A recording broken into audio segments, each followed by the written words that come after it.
joined us. A very good morning and a very warm welcome.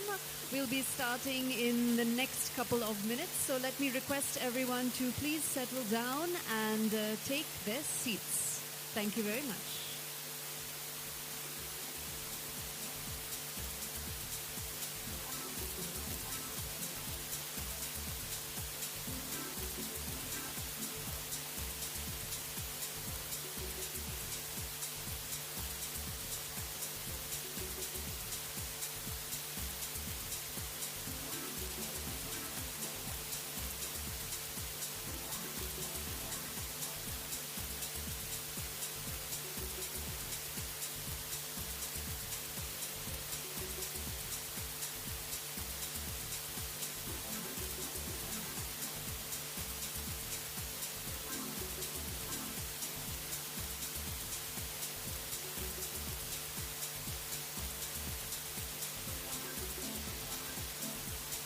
Once again, requesting our guests to please settle down and take their seats. We are expecting the arrival of our chief guest, Honorable Governor of Maharashtra. So request everyone to please take their seats as we are all set to begin.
Good morning, ladies and gentlemen, and welcome on behalf of IBAI.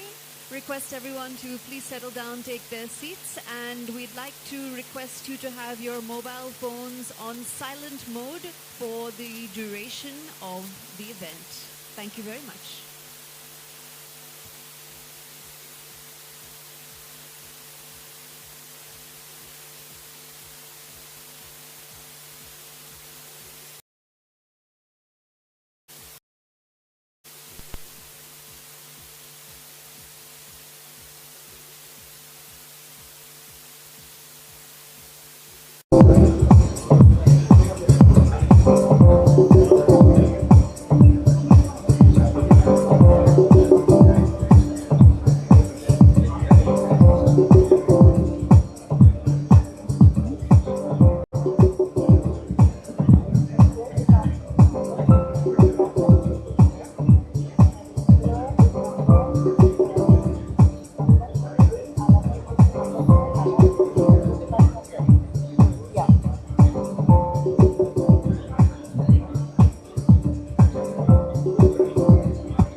Ladies and gentlemen, a very good morning to anyone who has just walked in and joined us. Let me invite all of our audience members to please take their seats as we are about to commence with our event.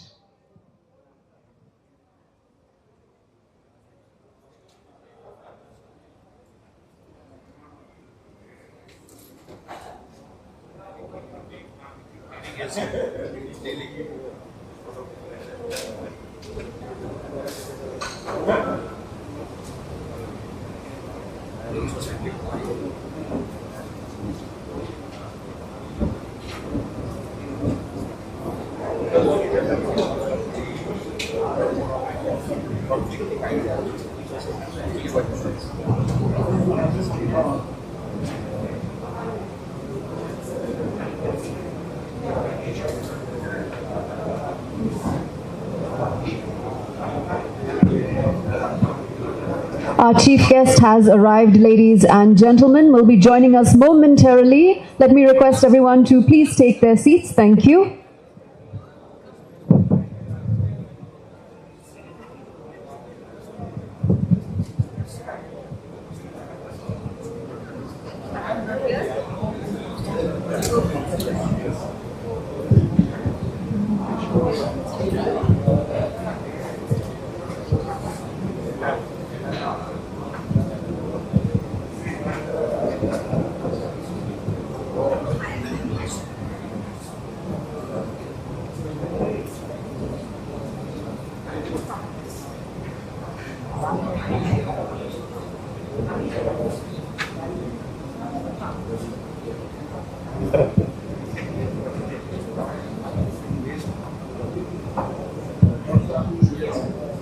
Ladies and gentlemen, please welcome our chief guest, His Excellency Honorable Governor of Maharashtra, Shri C.P. Radhakrishnan.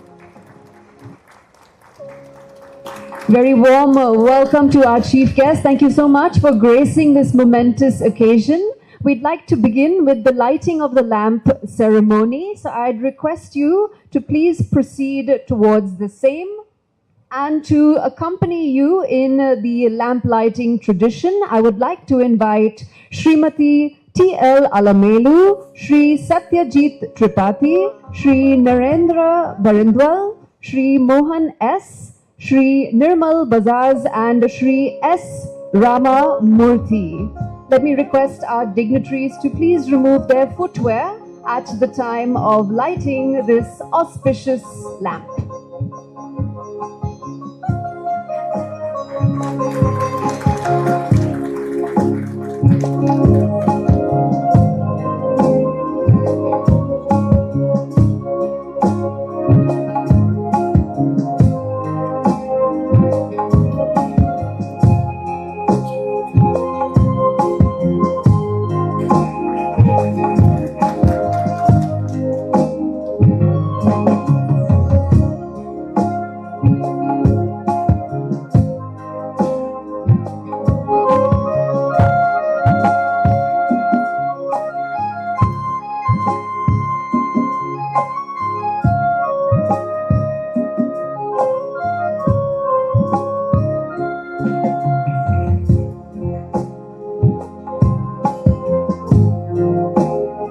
can already feel the positive vibes, good energy in the room. Let me request our dignitaries to please proceed towards the dais, as we would like to pay honor, tribute to our national anthem. Can I request the audience to please stand in respect of our national anthem? जनगण मन अधिनायक जय हे भारत भाग्य विधाता पंजाब सिंध गुजरात मराठा द्राविड़ उत्कल बंगा विंध्य हिमाचल यमुना गंगा उच्चल जगति तरंगा तव शुभ नामे जागे तब शुभ आशीष मांगे गाहे तब जय गाथा जय गण मंगल दायक जय हे भारत भाग्य विधाता जय हे जय हे जय हे जय जय जय जय हे. Kindly remain standing, ladies and gentlemen, as we would now like to pay tribute to the Maharashtra state song.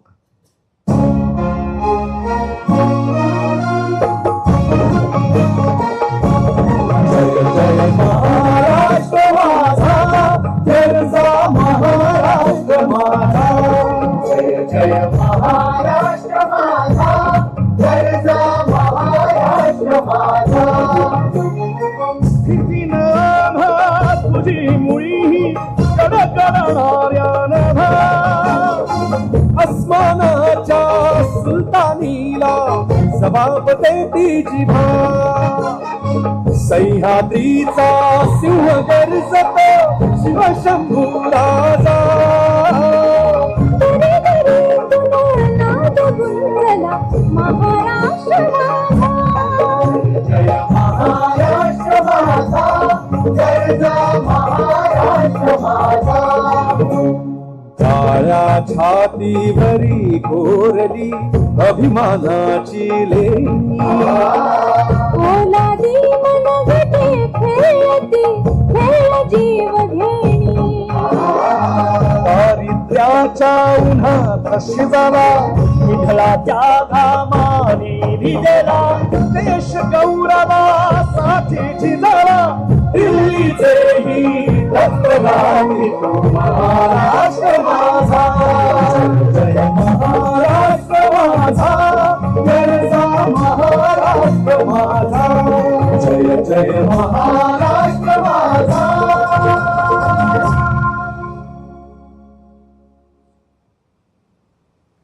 Thank you very much. Ladies and gentlemen, to welcome and set the tone, it is my absolute pleasure to invite onto the stage Shri Narendra Barandwal, President IBAI, to please share a few words. Let's welcome him to the stage.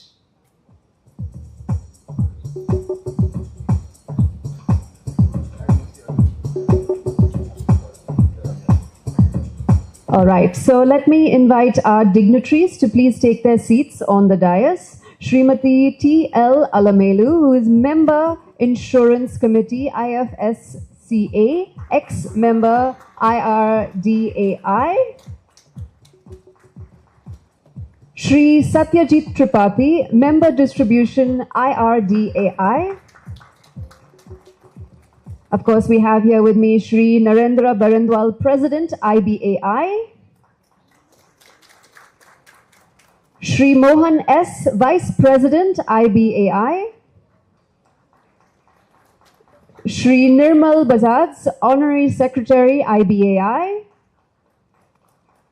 And Shri S. Ramamurthy, IAS, Deputy Secretary to the Honorable Governor. Let me request Shri Narendra Barandwal to please take us ahead from here with a few words and the opening speech.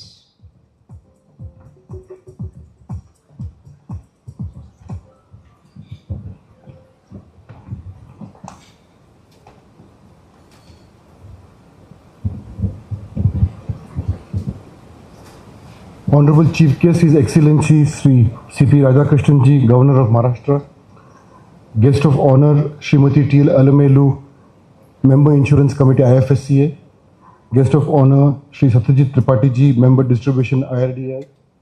Respected dignitaries, leaders from insurance companies, esteemed past presidents, secretaries, and my fellow broker members. Namaskar and a very good morning to all of you.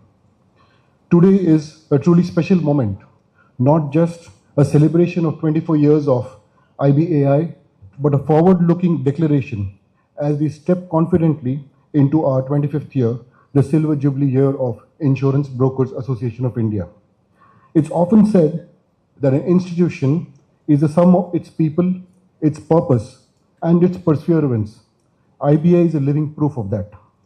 Let me take you back to 2001. Insurance in India was evolving, the regulatory landscape was new, private players were entering, there was excitement but also uncertainty. Amidst all of that, a few visionaries came together to give voice to a community that would become the lifeline between policyholders and insurance companies, and the insurance brokers were born. That was the birth of IBAI. Our founding president, late Sri Bharat Vora, our first honorary secretary, late Sri G.R. Vora, gave this organization its first breath.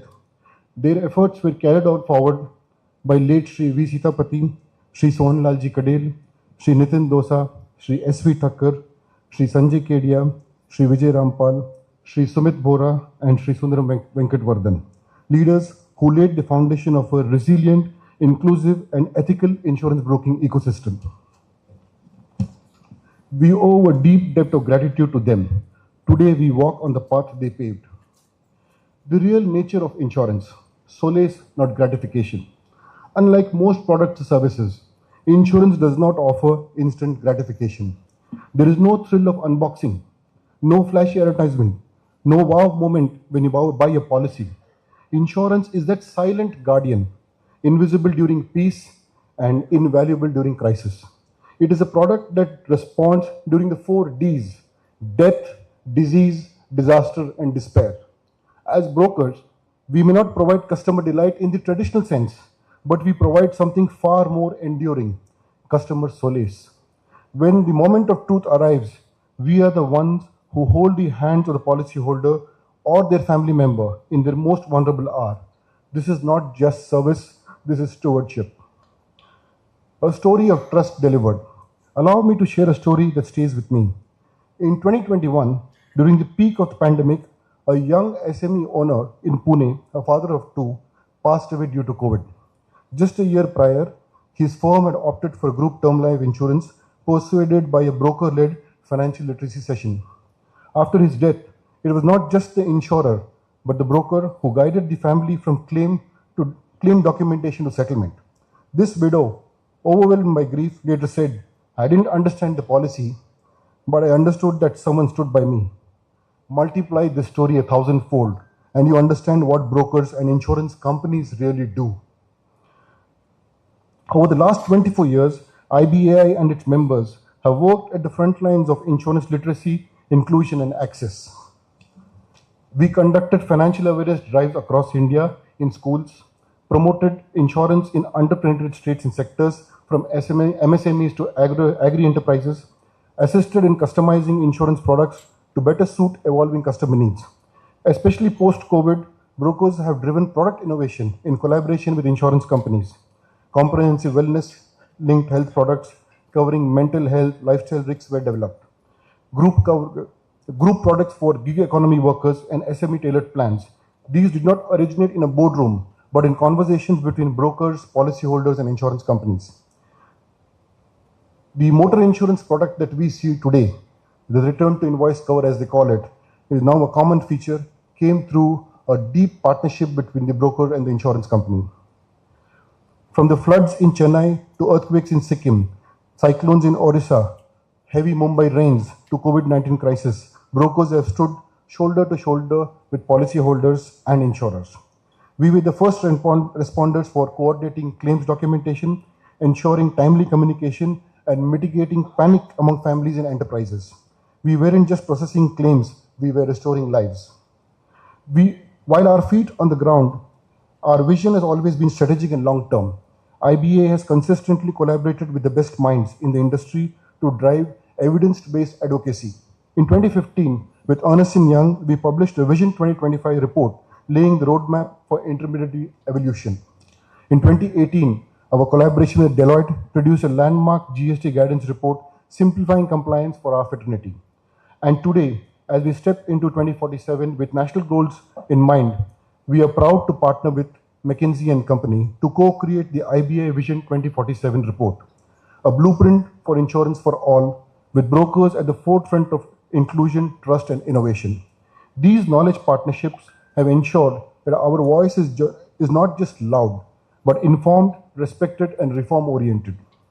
We are grateful to IRDAI, currently especially under the leadership and guidance of Sri Satyajit Tripathi ji for the distribution fraternity, for continuing engaging with the brokers as partners in reform. Sir, your emphasis on distribution excellence, digital transformation, and customer protection resonates deeply with our mission. We also thank Sri M. Nagaraju, the Secretary, Department Financial Services, for his visionary guidance.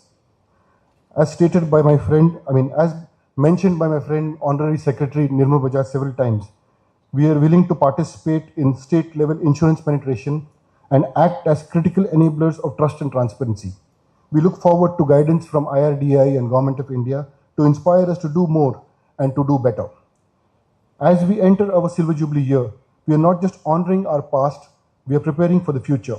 Our focus now is to help brokers scale responsibly, build digital capacity, strengthen the broker insurance policyholder triangle, and ensure brokers are central to India's journey insurance for all by 2047. We envision an India where every citizen sees insurance as empowerment, every claim is processed with empathy, and every intermediary is driven by integrity. IBA is committed to being the bridge between policyholder aspiration and insurer commitment. In closing, to our regulators, thank you for your partnership and guidance. To our past president and secretaries, your legacy lights our way. To our members, your resilience makes IBA what it is. And finally, to the Indian policyholder, in whose name we all work. You may not remember your broker every day, but know this, when life falters, we will stand with you. This is not just a profession, that is our pledge. Jai Hind. Thank you very much. We would now like to take this moment and opportunity to felicitate and honor. We will begin with our chief guest, His Excellency Honorable Governor of Maharashtra, Shri C.P. Radhakrishnan. I would like to request Shri Narendra Barindwal to please perform the honors.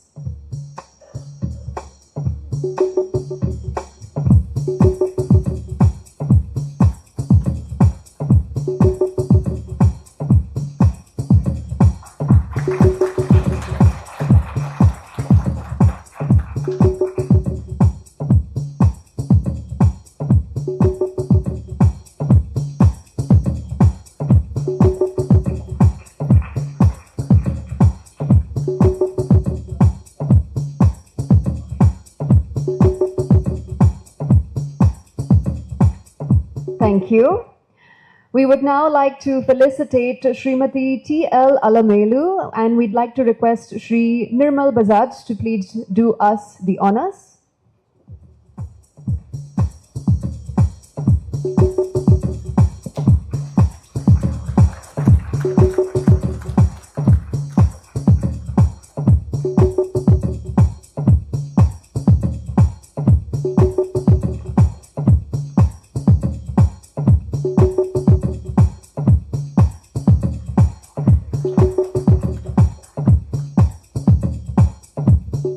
Thank you. And lastly, we would like to felicitate Shri Satyajit Tripathi, felicitated by Shri Mohan S.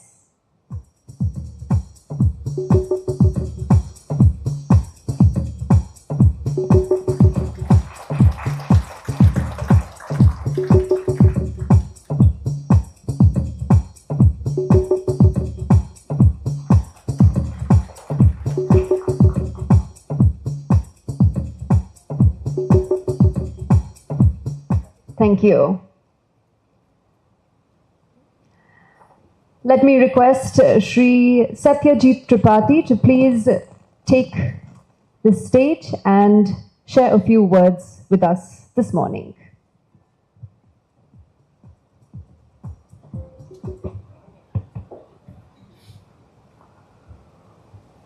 Respected His Excellency Sri C.P. Radhakrishnan Ji, Governor Maharashtra, Srimati T.L. Alamellu, Sri Varinurwal, and other distinguished guests on the dais, and friends from the broking fraternity who have gathered here today.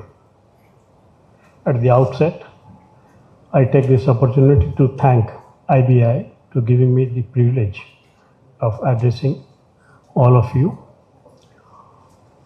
This is a momentous occasion because you are stepping into the 25th year of your existence, and the development during the last 2 decades, particularly during the last 3-4 years post-COVID, has been stupendous. And the growth in the industry overall has taken giant steps, and it is from the regulator point of view, we have been seeing a lot of activities in the distribution space related to brokers and other intermediaries also. While we are growing, and it is a fact that during these few years, the trend has been to go from growth to value. Many of the distribution institutions and others have started to look into the value created by them, and I must tell you that this is backed by record activities in merger, acquisition and demerger in the distribution space. The regulator is seeing day by day increased activities in this area. While this is fine by all means, I must add a word of caution that with increased growth being seen, we need not be adopting what we call as sharp practices to increase valuation, to get listed, and to do business in a way which may in the long run prove detrimental to the whole ecosystem. Brokers' contribution to the industry, particularly in non-life, has been stupendous because of the value addition in the last 4 or 5 years, particularly post-COVID. And it is a matter of great pleasure also that the intermediary side is also attracting good talent. So it is in the fitness of things that we develop that particular level of quality in the intermediary space when we are getting into the next level. If we compare ourselves by the world standards, we have still some way to go. And if we have established a gift city, we are seeing increased activity across the border. We are seeing increasing interest of foreign direct investment in this sector. I think it is time for the intermediary space to pull up their socks and also to see that to create long-term value in their own setup, they have to nurture talent, mentor talent, and look into those aspects of business where governance standards are high, business ethics are more, and last but not the least, grow and let others grow also. The regulatory part from our side, if you know, for quite some time, the distribution space, a lot of changes are envisaged, and I have been harping on this for last 1 year. Unfortunately, we have not been able to push through the thing in the absence of the chairman. Of course, new chairman will be joining soon. And once those distribution changes are brought about in the market, you will find a lot of flexibility, a congenial atmosphere to grow and to increase your business not only in the country but overseas also. While we welcome foreign direct investment into the sector, we will also want to see that Indian intermediaries also grow significantly and are in a position to acquire business overseas also. It should not be one way, it should be the other way also. So make a ground for such kind of activities in future. The regulator is getting prepared and is also side by side keeping a very close eye on the activities on this sector. Business is growing, but I would also draw your attention to the fact that simply growing the top line is not enough. Insurance is not reaching to the area and to the people where it is mostly needed. We have significant protection gap, not only in the overall context, but also in the health area also. And for a country of such huge population, this kind of protection gap in health is also not called for. Though if we compare ourselves, the industry as a whole, if we look into the insurance industry, the assets to GDP for the insurance industry is a mere 18 to 19%, which is much less than what is there in the developed nations, which is close to 60% plus, which shows that there is enormous potential for the companies, for the industry to go. And this growth will come with proper backup from the intermediary sector. There is no other business where the need for intermediaries to acquire business, advise clients, and even extend these services to servicing the claims also nowadays is more. So I urge all upon you to reflect on these things, remain engaged with the regulator and escalate issues which you feel needs the attention of the regulator to solve your challenges. I wish all of you a great time in the year ahead. Since you are stepping into the 25th year, I expect not many fireworks, but many good things coming from the industry. Thank you so much. Thank you very much, Shri Satyajit Tripathi, for your kind words. I would now like to invite Srimati T.L. Alamelu to please come forward and share her thoughts and a few words on this occasion.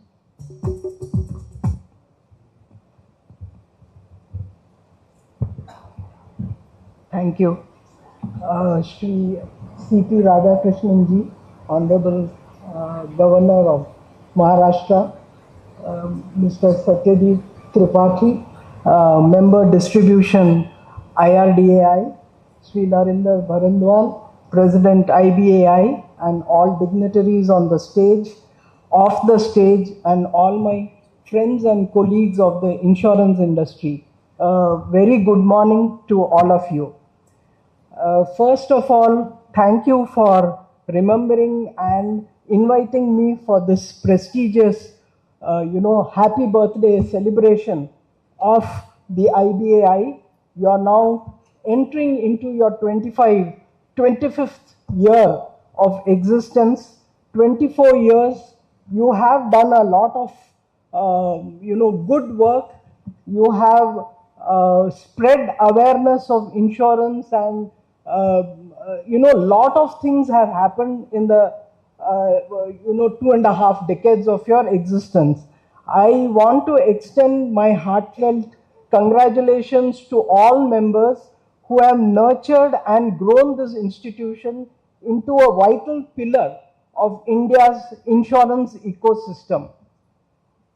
Something on the numbers. Currently, there are about 771 insurance brokers in the system, and they have formed a sort of a it's a layer now. It's a good advisory layer in the insurance value chain. A chain which had been missing prior to 2001, and now this creates a lot of values. We will just look into what are the sort of contribution and values. This is on one side, 771 brokers. On the other side, there are about, I think, 800 districts in India. It's split into 800 administrative districts. And I think with this sort of good networking of 700 odd brokers and adopting each district, which I think a step has been taken by the regulator to make the insurers adopt states. I think one step which the IBAI themselves can do is to adopt districts. I think only if there is a lot of networking and the distribution network is available. We have seen a good example of LIC and the agency network which LIC has built all over the years. It's remarkable, unbeatable. Every small village you will have an agent who is trusted not only with servicing your life insurance policy, but they are there to hold your hands. And I think I have to again repeat the example of COVID. At the time of COVID, during extreme cases where a lot of people lost their lives, all we heard, I was at the regulator's office at that time, that the life insurance agents used to be the first one to go to the person's house, give them a first-hand assurance that your claim will be settled. And I think, sir, 99.99% claims were settled matter of few days. Just few days, financial compensation was given. The agent will coordinate, get the death certificate, get all those, basic few documents, and the claims were settled. I think that sort of network has to be built in for general insurance. For it, we all have a vision. We all want all Indians to be insured by 2047. You don't have a lot of time. You have probably now 22 years left. In first 20 years, our penetration is just between life and non-life 3.7. Now it took us 25 odd years to do that. Now you have exactly 22 years to finish that job. So you have a tremendous job, and you have a lot of resources. When 771 brokers are licensed, apart from brokers, I think most of the brokers use what is known as point of sales persons, POSPs, which not only has generated lot of employment opportunities. There are about 22 lakhs of these POSPs. Basic policies are known to them. They can reach out to the grassroots at the village level in the rural areas, at the ward level in the urban areas. And I think this connection has to be established. Mr. Tripathi was talking about the gaps in health insurance, and I would like to say health insurance is something which needs to be looked at very seriously by the broking fraternity. At present, I know that employee business, that is group mediclaim, is something which is quite attractive because of the numbers. It gives big premium, so therefore big brokerage. So you will have employee benefits is forming 50%. In health insurance, 50% is taken in by the brokers. When you ask how much is it in retail, individuals, it's just about, I think, touching 10%. I think that's where this gap is. This 10%, 50 can go to 100. I hope it does. And this 10 should go towards 100. I think that's where the next, this duty lies on all of us, of course, with the full help of all other stakeholders in the industry, be it the starts with the regulator, goes down to the insurers, third party administrators, the surveyors. You have a huge ecosystem, and your distribution system should also start encouraging. And I think each broking firm needs to have a self target of getting so many of the lives insured. Government has done a yeoman job. We all know about Ayushman Bharat, where a huge layer of population is covered. And the top HNIs, the guys in the corporate, they also get their mediclaim. But what about, lot of talk is there about missing middle. That's we don't find that is getting covered. We talk about it, but the coverage is not reaching.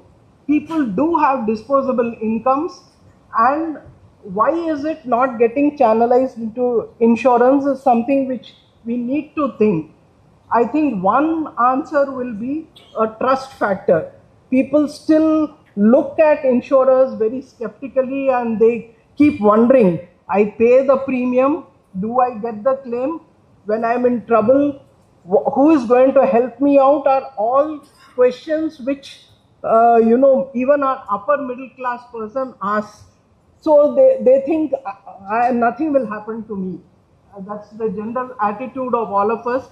Nothing will happen to me, and I am fit, and I don't need to pay this insurance. So coming from there, I think a parallel I would like to draw is on motor insurance. How motor insurance was there when I joined the industry about 30-40 years ago. The only complaints we used to address was motor insurance claims, huge number of grievances. But come post 2000, 2005, we found that the brokers, of course, the insurers, all, they have developed a system. It was huge digital transformation. Today, you don't find hardly any grievance. So you can correct me if I'm wrong. Hardly any grievance in motor insurance. From the time you buy your vehicle till you ride it, till you come to the, till you are owning the vehicle, if you are having your insurance policy, you will find the system is seamless. From the time you purchase till the time claims are settled, sometimes you won't even know that claims are getting settled. You'll find that your car has come back repaired. It has come to that level, and the people who have been in the industry for say 15, 20, 30 years, they will know this transformation in motor insurance. Of course, there is always that protection gap where third party compulsory coverage is still a challenge. But I am trying to compare the motor own damage, your vehicle insurance, with what's happening today in health insurance. Motor insurance also had many stakeholders. You had the manufacturers of the motor vehicles, you had the dealers selling them, you had repairers, workshop, you had to integrate with the surveyors. It all happened. Same thing, I think we need to innovate, think, keep talking to every state government, because health insurance is the prerogative of the state governments. So we need to talk to the states, we need to talk to the hospitals in the states, which they are all your main stakeholders. We need to talk to every health service providers and find out some system where a person who is falling ill is not burdened with financial stress also, and it goes on seamlessly. I think once it can be figured out. Now everything is at our doorstep. You have digital, tools at your doorstep. You have AI, you have ML. I think there can be systems which can be made which would address these issues in health insurance. Now, definitely, again, Tripathi ji spoke about presence in rural space. I think some sort of fund, digital enablement fund can be set up for the mid-sized and small brokers. It could be an initiative always, because I have worked in the regulator's office, all of us keep looking at regulator to start such things. I think IBAI themselves may start in collaboration with insurers, have some metrics that if a mid-sized or a small-sized broker is, achieving this much of coverage in a village or in a district, and he has used digital tools, I think some sort of benefits need to be given to him. I think this sort of enablements will enthuse brokers to do more and more on the rural side. There has been a lot of talk of innovation of policies. The broker is probably the only distribution network where you're in touch almost on day-to-day basis with all your clients. So any innovation which you need to bring it to the attention of insurers, have a combined policy, have a specific rural policy, I think that dialogue needs to emanate from you. And again, coming back to an experimentation where sandbox is available at the regulator's office, sandbox experimentations can be made out. I think you do permit brokers also to experiment in sandbox.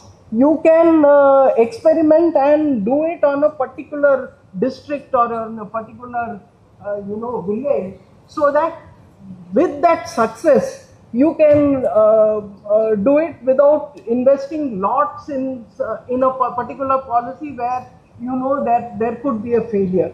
So these are some of my thoughts, and it's as usual, I find a lot of pleasure in interacting with all insurance professionals and insurance industry. Insurance still my passion, so thanks for inviting me, and it's been very good. Thank you, and wish you a very successful 25 years, and another 25 years we need to see everybody in India is insured. Thank you. Thank you very much, ma'am.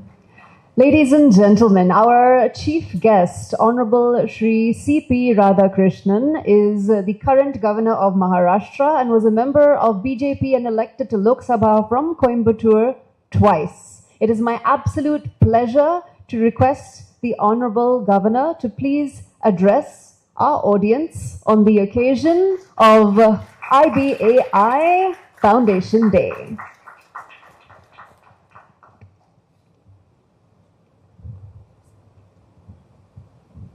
I touch and salute the holy feet of Bharata Mata, the most powerful and the most merciful. On this great occasion, the 25th Foundation Day of Insurance Brokers Association of India, the dignitaries who are sharing the dais with me are Srimati T.L. Alamelu, Member Insurance Committee, IFSCA, Sri M. Nagaraju, Secretary, DFS, Sri K. Rajaram, IAS, Chairman, IFSCAI, Sri Satyajit Tripathi ji, Member Distribution, IRDAI, Dr. Tapan Singalji, Chairman GI Council, Chairman LI Council, Narendra Kumar Birandalwalji, President IBAI, Sri Mohan S, Vice President of IBAI, Sri Nirmal Ji, Honorable Secretary, IBAI, my colleague from Rajbhavan, Ramamurthy IAS, Deputy Secretary to me in Rajbhavan, the senior respected office bearers of the Insurance Brokers Association of India, senior officials from the government and the regulatory bodies, leaders from the insurance and financial services sector, industry partners, members of the media, Bhai Begano, sabko namaskar. I am pleased to associate myself with the Foundation Day of the Insurance Brokers Association of India as the association steps into the Silver Jubilee year. First and foremost, I extend my heartiest congratulations to the entire fraternity of the IBAI, the leadership, the members, and all those who have contributed to its journey since its inception in the year 2001. I understand that the IBAI was formed under the mandate of the Insurance Regulatory and Development Authority of India at a time when the Indian insurance sector had just opened up to private participation. These insurance companies of India, including LIC, are proving one thing: whether the private sector alone can sign, the public sector undertaking cannot. That you have proved that is wrong.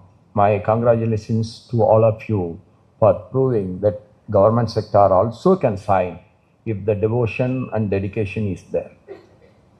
That it is all because of you today that LIC is the most capital-based firm in the whole of the country. The people's faith in LIC is unparalleled.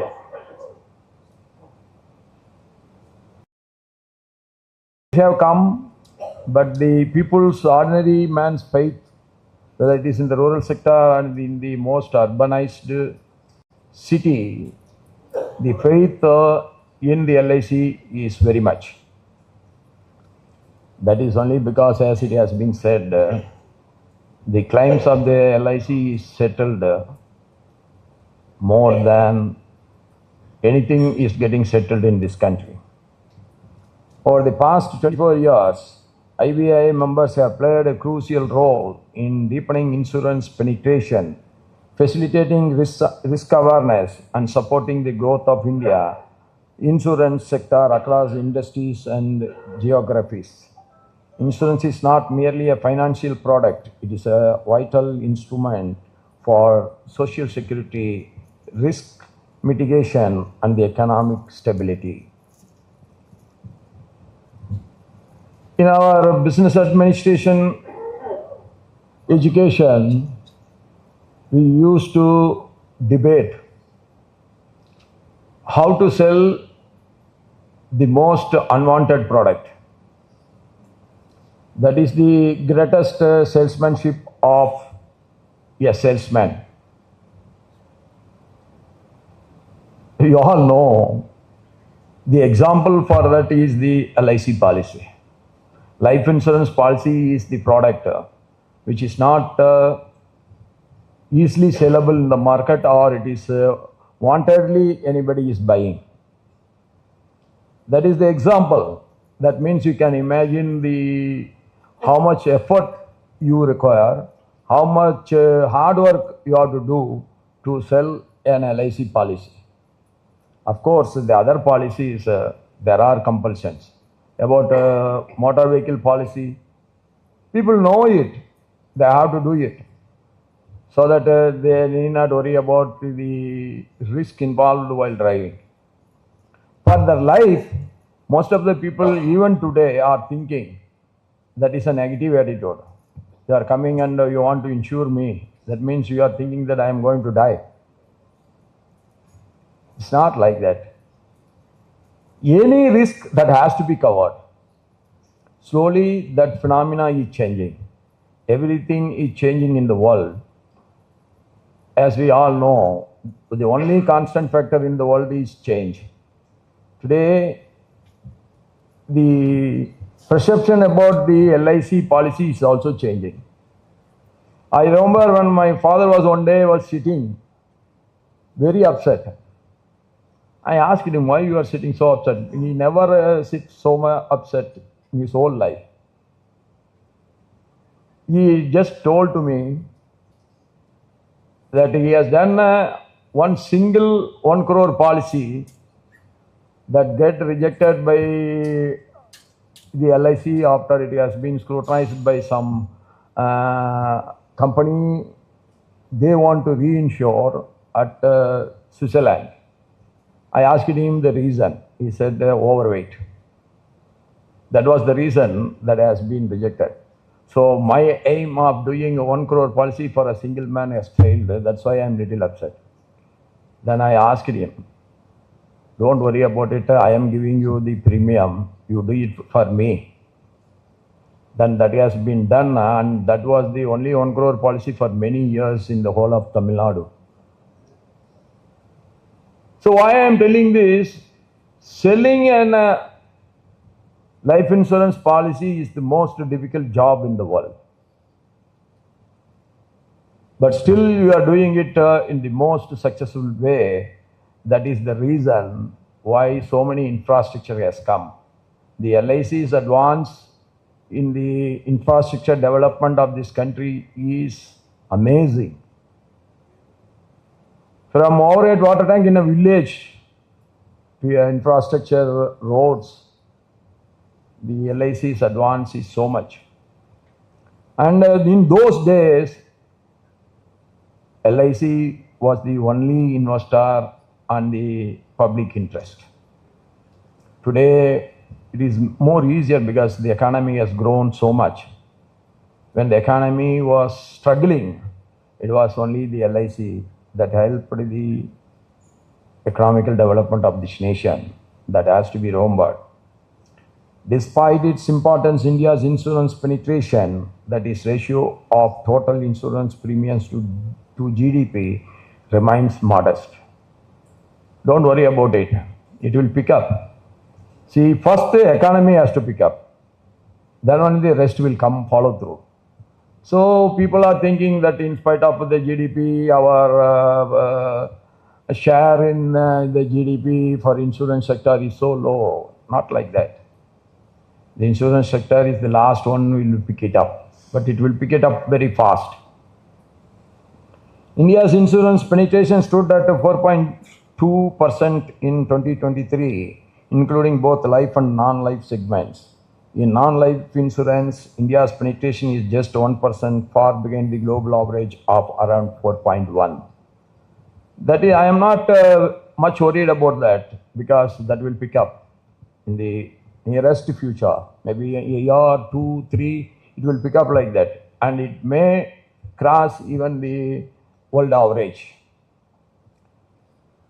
It is here that the organization like IBAI have a critical role to play. There are so many schemes, so many types of LIC policy have come now. Nobody understands what it is because nobody is having the time to understand it. So it is your duty. You have to tell every positive thing about that policy and every negative about that policy also.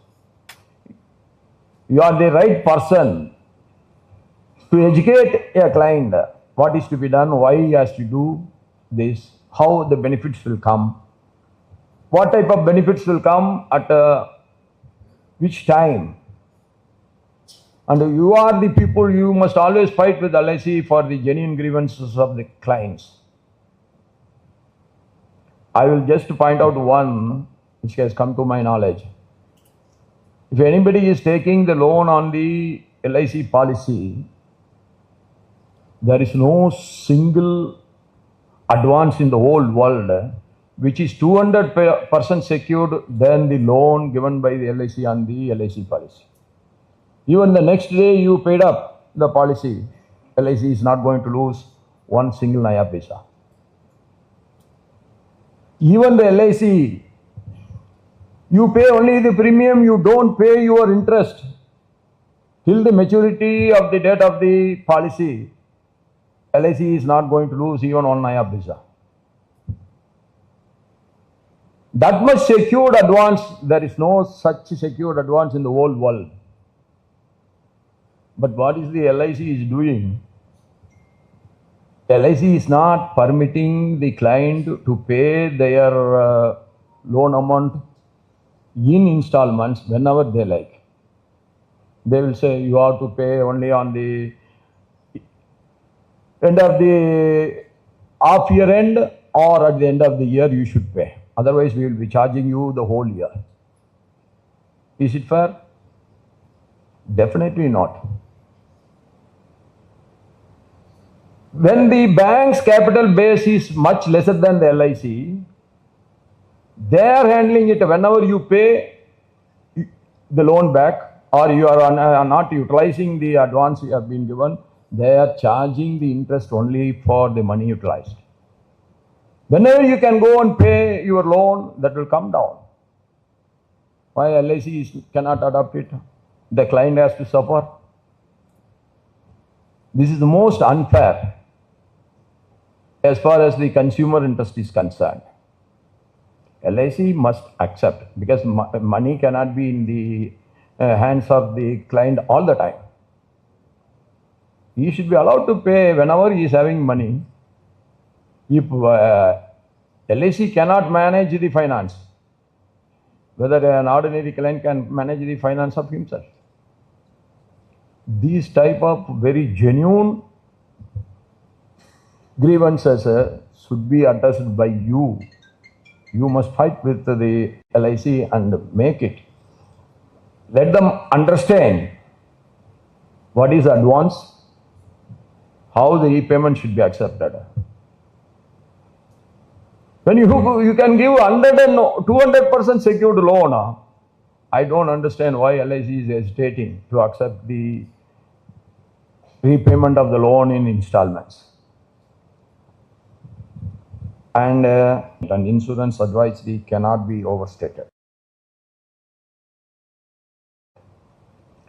The infrastructure boom, the expansion of the MSMEs and the digital economy and the green transition, all these normal national priorities will require sophisticated insurance support. And the brokers will be at the heart of this great journey. I am pleased to learn that IBAI is proactively engaging in capacity building, knowledge sharing, and adoption of technology across its member base.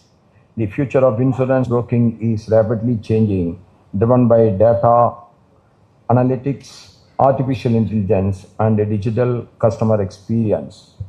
I urge IBAI and its members to continue investing in technology, talent, and training, so that the broker of the future is competent digitally as they are consultatively. And I am ready to work. My universities, on behalf of my universities, I am assuring you, we are ready to work with you.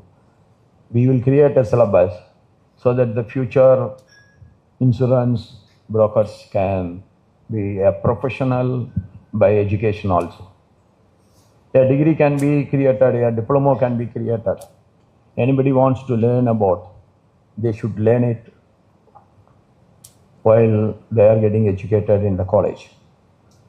And our Honorable Prime Minister has envisioned insurance for all by 2047, and I am confident that the broking community will be the key driver of this mission.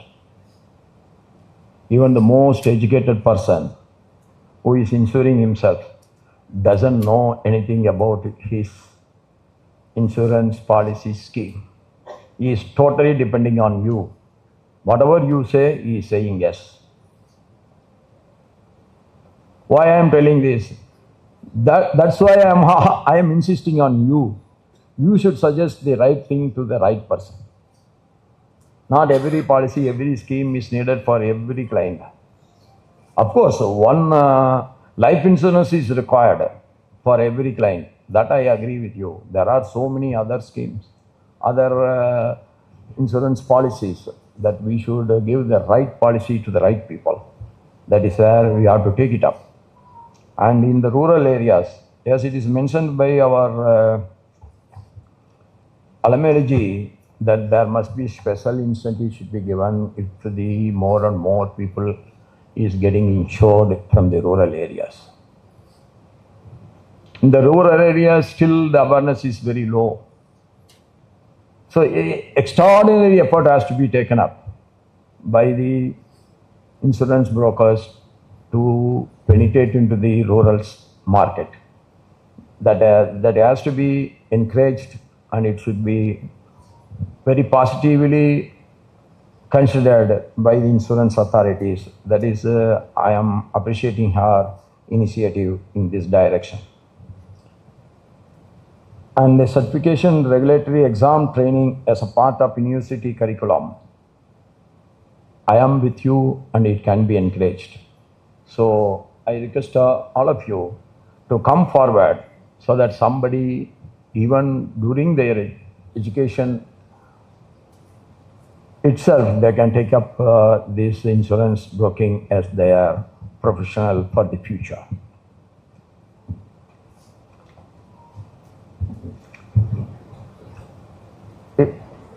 Let me conclude by telling that insurance is not a luxury, it is a necessity. Insurance brokers are not intermediators, they are the risk partners, educators, and enablers. There is no doubt about it. It is you, because of you, that this is possible. I am confident that under the leadership of the IBAI, the broking community will rise to every challenge and lead India in its journey to become a Viksit Bharat. And I was told that you are making a memorandum of understanding with the foreign insurance brokers associations also. That is another good thing, because there are so many schemes all over the world. Most innovative should be brought to India. That will give you another penetration. With all these things, I once again thank you all for giving me the opportunity to share some of my views with you on this morning. And I once again congratulate on this proud milestone. I wish you all a great success in the Silver Jubilee year and beyond. Khub khub dhanavad. Jai Hind, Jai Bharat, Jai Maharashtra. Thank you. Thank you very much to our Honorable Governor for that inspiring address. Now, at the hands of the Honorable Governor, we would like to release iBroker, which is the commemorative edition. Please.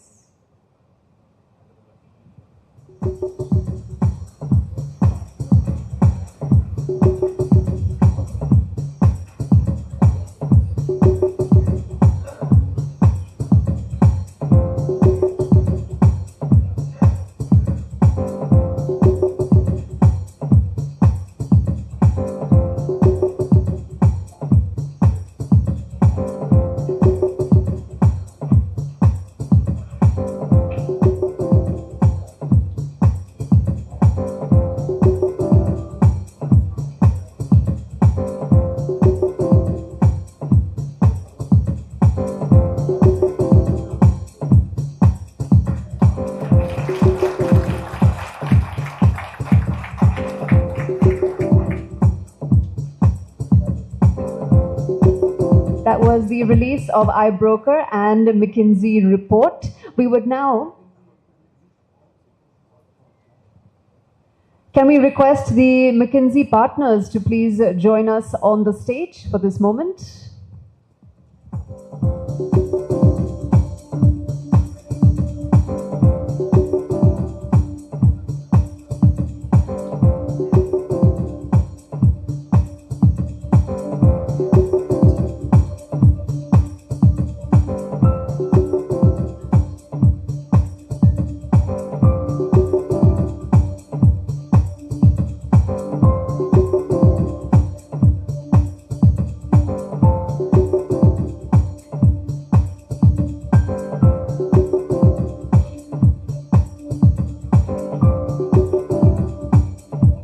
official launch, ladies and gentlemen, of IBAI and McKinsey report.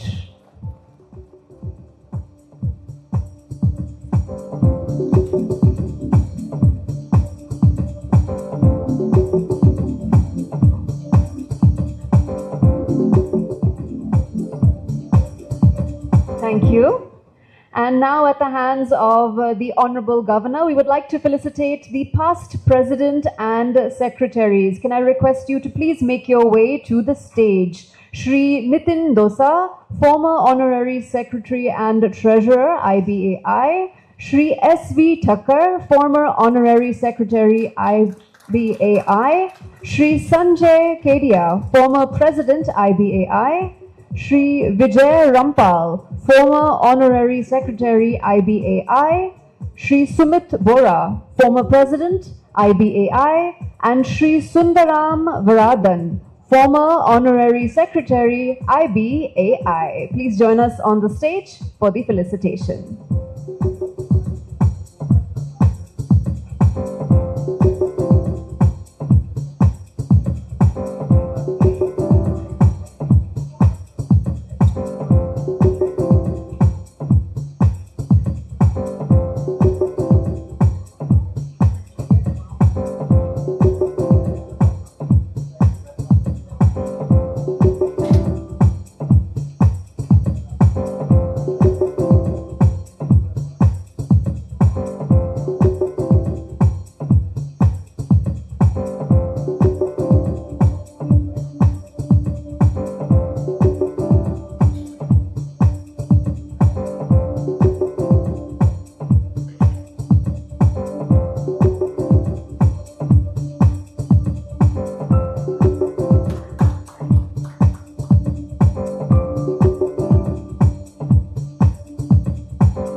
Thank you.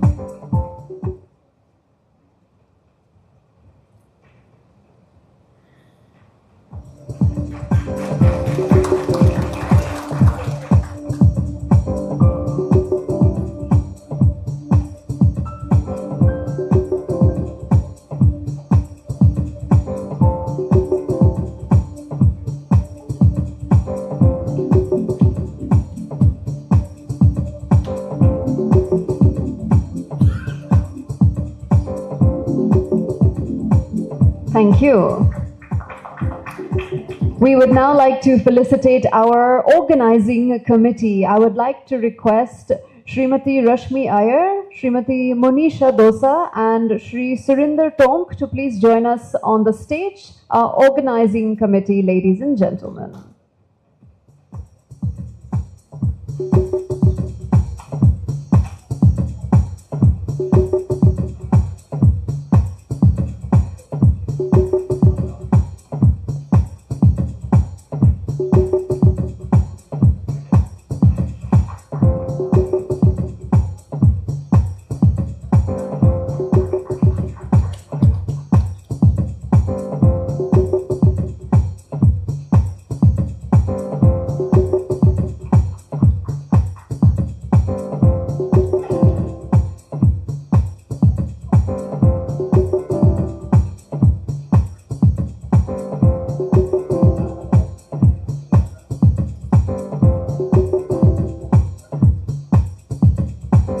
Thank you.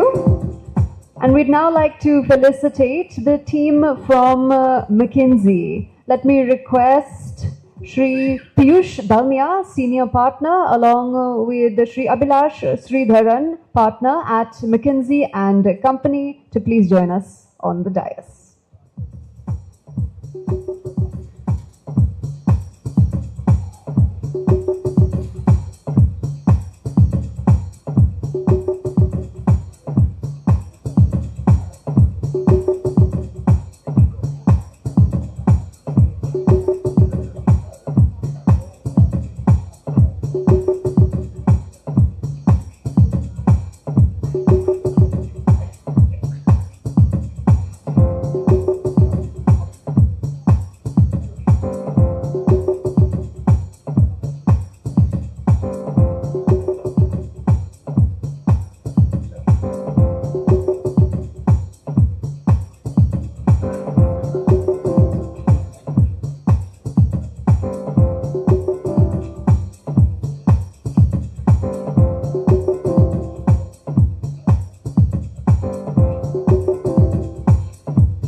Thank you.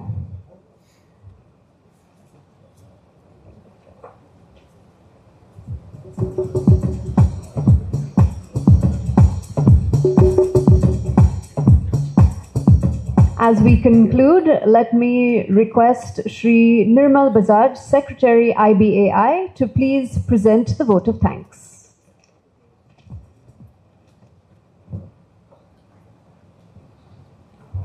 Good morning once again to all the dignitaries here.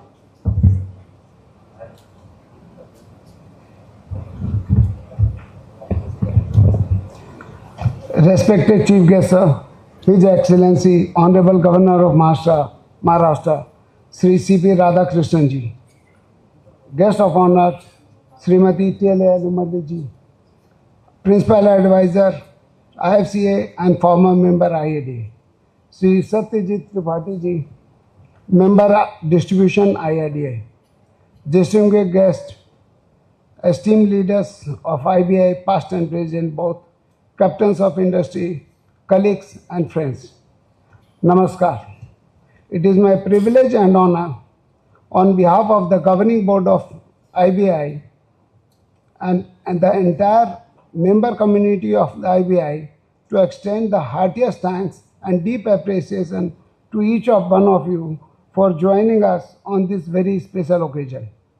The celebration of IBI Foundation as we complete 24 glorious years and step in silver jubilee year. At the outset, I express my deepest gratitude to our chief guest, His Excellency Honorable Governor of Maharashtra, Sri Radhakrishnan ji, for gracing us with his presence and sharing his insightful thoughts that inspire us to work together harder towards our mission for insurance for all by 2047. We'll certainly try for it, sir. We'll do our best. I sincerely thank you, our guest of honor, Srimati T.L. ji, for her motivating words and for bringing her wealth of experience as wisdom to this platform. I particularly really like to appreciate the idea of sandbox and your idea of promoting broker-wise, district-wise broker to adopt and work in detail with each district. We really will try to work harder on that, ma'am. A special words of thanks to Sri Satyajit Tripathi ji, Member Distribution IID, for his constant support, guidance and outliving the regulator's vision and expectation from brokers in the evolving insurance landscape. The ideas you shared today will surely try to implement, sir, and we will require your support and blessings to continue our efforts, sir. My heartfelt appreciation also goes to our knowledge partner, McKinsey and Company, for their invaluable support in helping us create a forward-looking vision document for the broking industry and the entire insurance industry in the name of IBI Vision 2047 report. I really appreciate the kind of efforts you have done in last 6-7 weeks, day, night. I remember, I'll just share one moment, right, night 2 a.m., they will be sending some report for our inputs, and morning 10 o'clock, there will be call, what's your view on this? I mean, how you expect that kind of hard work the entire McKinsey team was doing and putting us all in that kind of pressure. And really, report has come out very well. A big thank you to our organizing team who have worked tirelessly to make this today's event memorable one. Thank you, Monisha, and thank you, ma'am. As we step into our 25th year, this Silver Jubilee milestone is not just a celebration of achievements. It is a renewed commitment to work together for a deeper insurance penetration, greater awareness, and a stronger policyholder protection across India. On behalf of IBI, I once again thank each one of you for being here and making this occasion a grand success. Thank you, sir. And Jai Hind. Thank you. Ladies and gentlemen, as we conclude, request everyone to please stand for the national anthem. जनगण मन अधिनायक जय हे भारत भाग्य विधाता पंजाब सिंध गुजरात मराठा द्राविड उत्कल गंगा विंध्य हिमाचल यमुना गंगा उच्चल जगति तरंगा तव शुभ नामे जागे तव शुभ आशीष मांगे गाहे तव जय गाथा जय गण मंगल दायक जय हे भारत भाग्य विधाता जय हे जय हे जय हे जय जय जय जय हे. And on that note, we'd like to say a big thank you to our chief guest, the Honorable Governor. Can we have a big round of applause one more time, ladies and gentlemen? We are so honored that he has graced this occasion at the Foundation Day as we step into 25 years. It is our Silver Jubilee year 2025-26. What a milestone occasion this is. And we are so honored for our chief guest having graced it. And a big thank you to all of the dignitaries who graced the stage this morning.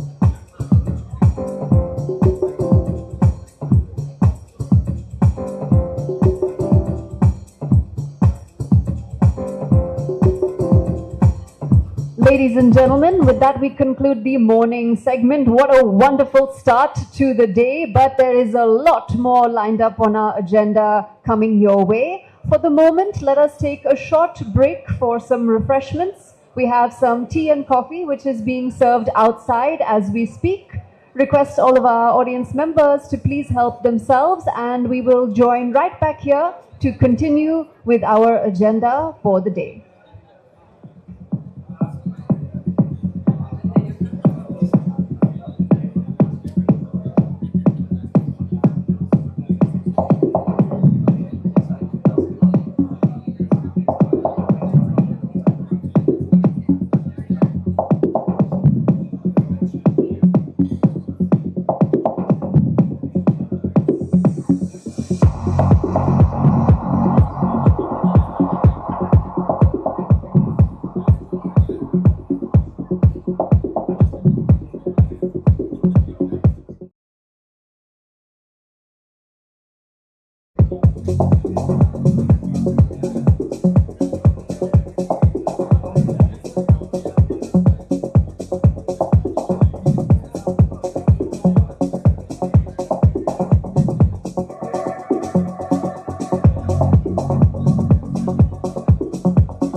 Once again, ladies and gentlemen, we are having some refreshments served outside as we speak, some tea and coffee. Please do help yourselves. Thank you.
2.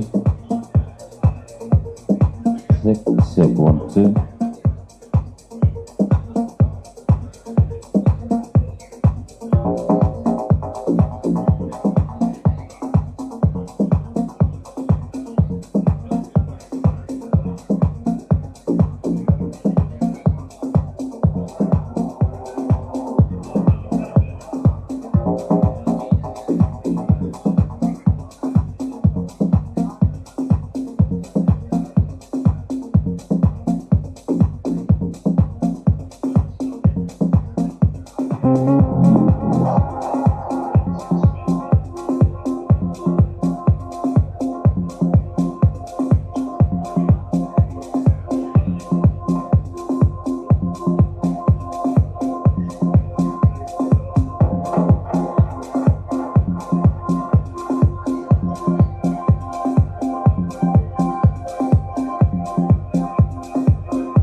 Ladies and gentlemen, welcome welcome back after the break. Request everyone to please take their seats and please settle down. We are all set to continue with our agenda. Requesting any of the guests who are still outside in the pre-function area to please come inside and settle down, join us.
Once again, requesting all of our guests to please take their seats. We are all set to continue.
Ladies and gentlemen, welcome back after the break.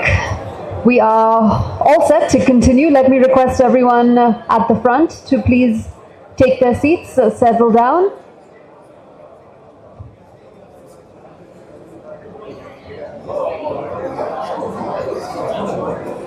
We have an action-packed agenda right from the word go today, and we are in the middle of it. As you all know, today, this milestone is a tribute to progress, perseverance, passion, and above all, purpose.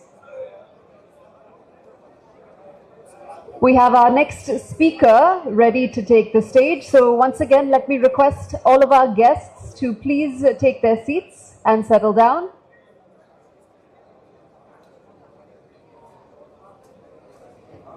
Ladies and gentlemen, taking the stage for an address, we have Shri Mahipal Reddy, who is the Executive Director, IFSCA. So let's welcome him to take the stage and share a few words with us on this momentous occasion.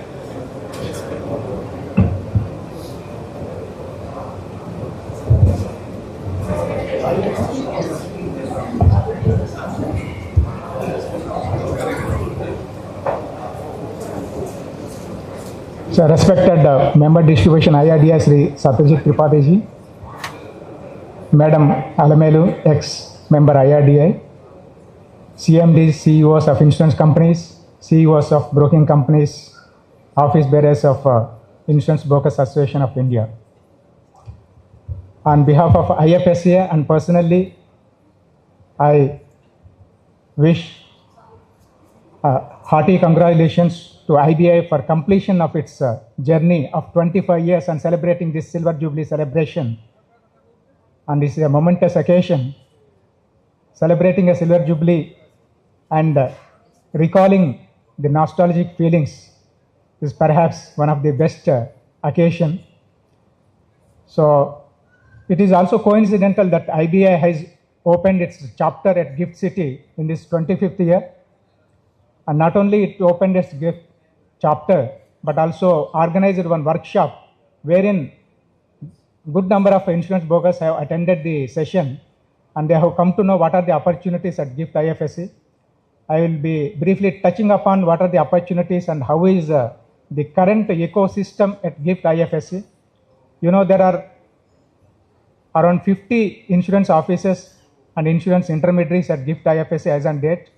And incidentally, there are 25 brokers. Maybe to coincide with 25 years, you might have taken that. So, very recent license was given the day before yesterday. That happens to be 25th license. And almost all brokers are composite brokers. Only after the chapter is opened, the brokers have come to know that there is an opportunity on direct side also. So, I was just telling, if there is no direct broking opportunity, why the insurance companies like life insurance companies will come there and set up their offices? Because the life policies requires intermediation, distribution, either through corporate agents or brokers. So there is a plenty of opportunity for direct brokers also. They can do business of IFSC units itself. You know, the number of registered entities in IFSC today stands more than 800 and it is likely to cross 1,000. Like banking units, there are 31 banks, with 16 banks are foreign banks. And there are many capital market intermediaries. Capital market has grown, like multiple institutions have come up with exchanges. So it is creating a cross-sector opportunities. If you see the banking sector alone, last year, I think cumulatively, they have transacted 15,000 USD million of trade finance, which has created a demand for trade credit insurance. And what they require is not just traditional type of credit products, they require non-payment insurance. Right now in domestic India, the loan default cover is not covered, but the loan default cover is what exactly is required at the Gift IFSC in the form of non-payment insurance. So you know that all the units in IFSC have to place insurance with the insurance officers of Gift IFSC only. It is like same domestic. If they have to place with overseas insurer, they have to take a permission under 2 CB of Insurance Act. 2 CB of Insurance Act as well applies at Gift IFSC also. And because the IAOs are not able to grant the required cover for the banking units in terms of this non-payment insurance, they are seeking permission to place it outside. This really defeats the purpose of IFSC because the purpose is to onshore the offshore. So when the opportunity is created by the cross sector itself, the premium and all that opportunity should be capitalized by the insurance companies. So that is one first opportunity, and it is already there. The figures are speaking volumes for themselves. You know, the premium transacted by the broking intermediaries last year was 411 million USD. And there is a 49% growth rate when compared to the last year. In fact, if you compare with insurance companies' premium, it is more than double. So there also you are running faster than the insurance companies. Like here, if you compare here in domestic also, in the last 5 years, the CAGR is 22%. Now you can see, compare with the other industries, which industry is performing with 22% CAGR. I know it is technology sector, pharmaceutical sector, but how much advertisement the technology sector and pharmaceutical sector do when the growth is more than 20%? Have you ever done any advertisement on this? I think that is why the broking community is not very communicative. and not interactive. This is one, I think, one of the shortcoming. I know Mr. Sanjay Kedia ji, I think he has wrote article in 2014 in IRDA Journal. I think one of the point he made is the broking community is very less communicative, and it is time that we have to be more interactive. What good things you are doing is not being communicated. I think in the last meeting also we discussed that during COVID time, the service done by the insurance industry is immense. 35,000 crores of health claims have been disbursed, but there is no such an advertisement. So on the service part, as you said that it is a thankless job, but now and then at least some advertisement, some communication, some interaction in some journals and some conferences, I think will give some visibility of brokers. Now I think the next step is visibility of making this channel, because this is a distinctive channel representing the customer, and now the customer interface is increasing with the technology. If you don't communicate, I think there is other ecosystem players which are coming forward to do it. Maybe InsurTech is taking over. So certain services, if you don't perform, there are other players who are not regulated are coming forward to fill the gap. So I think technology in distribution and technology in other services is taking over. So we should be mindful of that and collaborate appropriately with all the players. So it is of interesting to note that the figures in GIFT IFSC have increased. If you compare, there also the last 5 years, every year the intermediary has been transacting more than the insurance companies. So now the opportunity is wide, so you can capitalize on that. So that is regarding GIFT IFSC. So I can take the liberty of my experience in IIDA. I wear another hat, both hats. So if it comes to the domestic, last year we have done some analysis. I think we have interacted with a few brokers, and in one-to-one interaction, then thereafter we had interaction with a few brokers who are top performing. If you compare the top 20 insurance players in the world, there are more than 10 players who are in the intermediary space. Compared to insurance companies, maybe top 3 are insurance companies, but 4th, 5th, 6th place, I think, are with the intermediaries only. So similarly, some analogy was drawn in India also. We have taken top 20 and top 20 premium of insurance companies also. There also, I think the trend is same. That means you are maintaining the global trend. In top 20, there are around 9 to 10 brokers whose premium is more than the insurance companies. And you know that the income of one insurance broker is more than the premium of insurance company. Just you see only the income, not just to talk about the premium. So you can see the giant presence of insurance brokers, and these are some of the interesting facts. I don't know whether they are published here and there, but you can start the analogy to show that what is the strength and potential of the brokers. And in the last meeting also I was just telling, unless the strength is shown to you, unless somebody tells about these facts, you don't know what is the potential for the brokers. So it is time that you have to become more communicative, and maybe some research has to be done. Now 25 years have passed. In the last 25 years, what you have done and what is the road ahead, maybe your study might have already covered it, but once you publish it, the customers will also come to know what is the strength and visibility of brokers. So I have been interacting with the Insurance Brokers Association for the last 18 years. Since the first meeting, maybe he is the link. Sir is there, Mr. Nitin Dosha. He is the now link from the first association to till today. So in one of the meeting of the association, brokers came. Usually brokers will come with their issues for the members. 1, 2, 3, 4 are listed out. So that was the way the association used to. But now, today it has evolved like a professional organization. At that time only, chairman used to say, you have to evolve like a professional organization, not like an association. Don't be like a trade union to see, this is my members' interest, this is my broking community interest, but you should evolve like a professional organization. Now, incidentally, in the last annual report, if you observe, in every annual report about IBAI, one para is coming which is very routine. Every year it is coming like routine, it is being reproduced. But this year I think we have changed it. We wanted to change, maybe it is incidental to your 25 years. We have inserted the word IBAI is a professional organization. And when I was inserting that word professional organization, I was just once again asking Mr. Sumit Bohra, the then president. So we are inserting this word. By this word, the entire world will see that this is a professional organization and more obligation will be there for you. So you will have to be more responsible. Yes, sir, we are responsible and we have in fact evolved like a professional organization. Now our responsibilities are not confined to just taking up the issues of the members, but the knowledge sharing, improving the skill set. And you know that in the front of knowledge sharing, I think every second Saturday, I also receive one link. And I think tomorrow's link for knowledge sharing is also, I have received it. And for the last few sessions, it is of very interest that you have been interacting with your members on trade credit, surety bonds, which are specialized products. In fact, if you take these products, I think there is more opportunity at GIFT IFSC. Like the banking sector has already created opportunity through trade finance, so is a surety bond.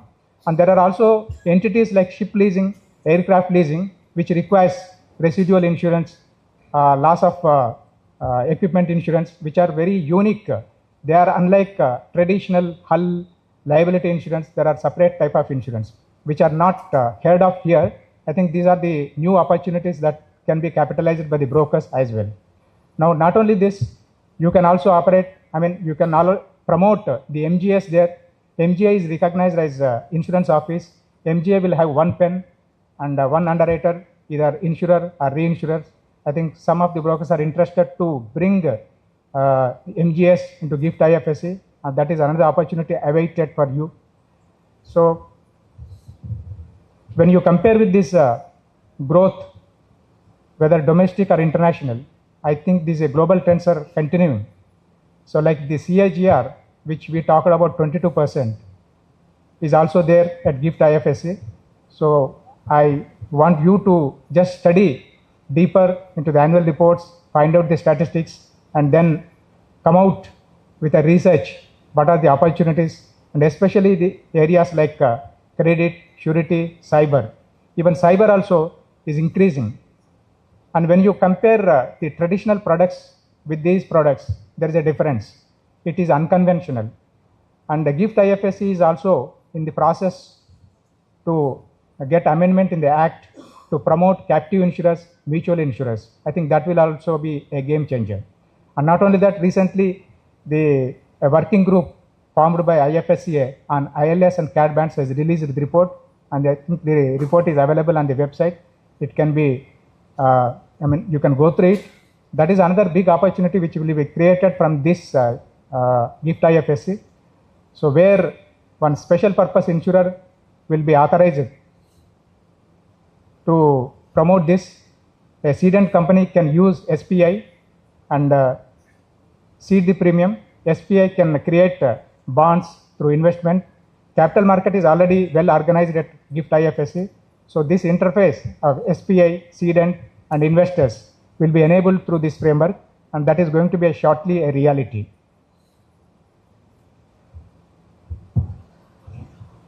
Now, when you see the percentage of share the brokers are having today, I think the annual report is not yet out, but as per the last annual report of IRDA, 37% in the general insurance is captured by the broking industry. And out of this, for private sector, the contribution is 42%. So that is why I think private sector players may be worried that broking community is taking over and their demands may be more prevailing. And in terms of composition also, in health, I think almost 50% of group business is placed by brokers. But when it comes to life, still a long way to go. I think only 3 to 4% of share in life in sector is there. I think in one of the report of IMF, they also commented that in India, still the composition of general and life is 30 and 70.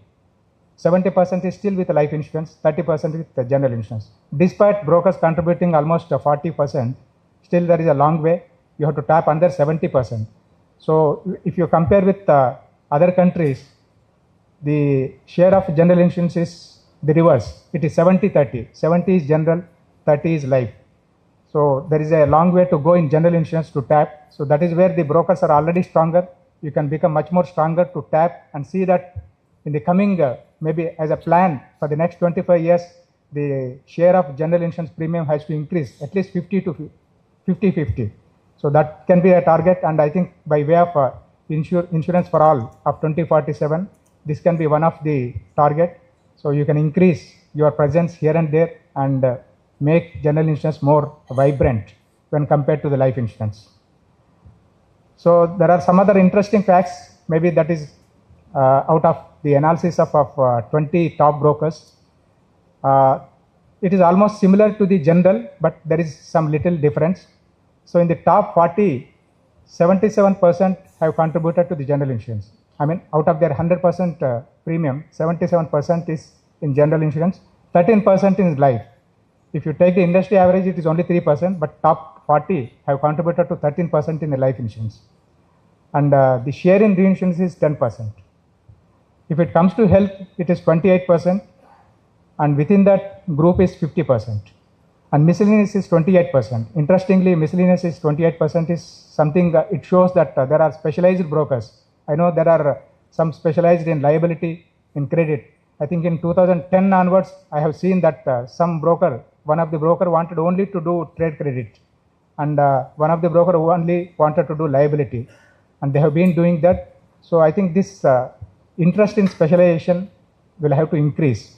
If that increases, I think miscellaneous segment can increase, and the dependence on motor and health can be reduced. In fact, when we interacted with the top 20 also, one of the point was to reduce the dependency on motor and health and increase the share into the other segments. When you increase your other portfolios, I think it can balance, so that the competition, like many are coming and adding to the competition. And if you see in the last one financial year, the record is IRDA has granted 100 licenses to the brokers. I think never before in the last 20 years, the number has crossed 100. And I think this year also, every month, I think around 5 to 10 new licenses are coming. So more players means, again, the competition will be in the motor segment and health segment. That is why the existing players who are already strong into the miscellaneous have to expand their areas so that the balance will be maintained. So with this, I hope the broking industry will take cognizance of the growing opportunities, both domestic as well as GIFT IFSC, and see that the industry grows much more to greater heights. And I wish on this occasion all the best to the Broking Association, and wish to see that your chapter at GIFT IFSC will organize some more awareness programs and see that more and more brokers evince interest to set up their offices. Now the number is already 25, and in the last 2 weeks only I could see 3 new applications have come to us. It is on our table, and some more are in the pipeline inquiring about the opportunities there. Because after you opened it only, some direct brokers have come to know that the opportunities both in the life, in the general, and as well as in reinsurance. So I am sure that the message will be louder, and association will play its due role. And once again, congratulations for completing the Silver Jubilee, and many more milestones to achieve. And I wish you all the best. Thank you.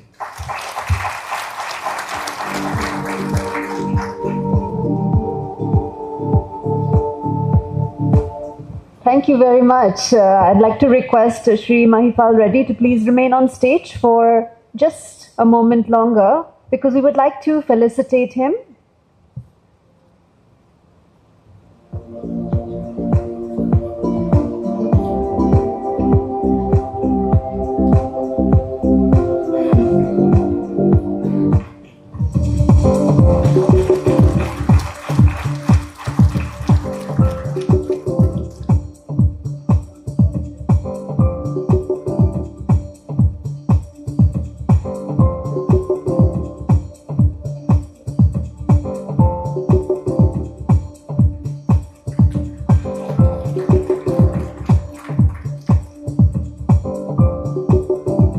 Thank you. And And now, ladies and gentlemen, we have come to one of the much awaited segments of the agenda. Yes, I'm talking about the panel discussion. Now, this is the industry leaders panel, and the topic is Vision 2047 and Way Forward. It is my pleasure to introduce and hand over to the panel members.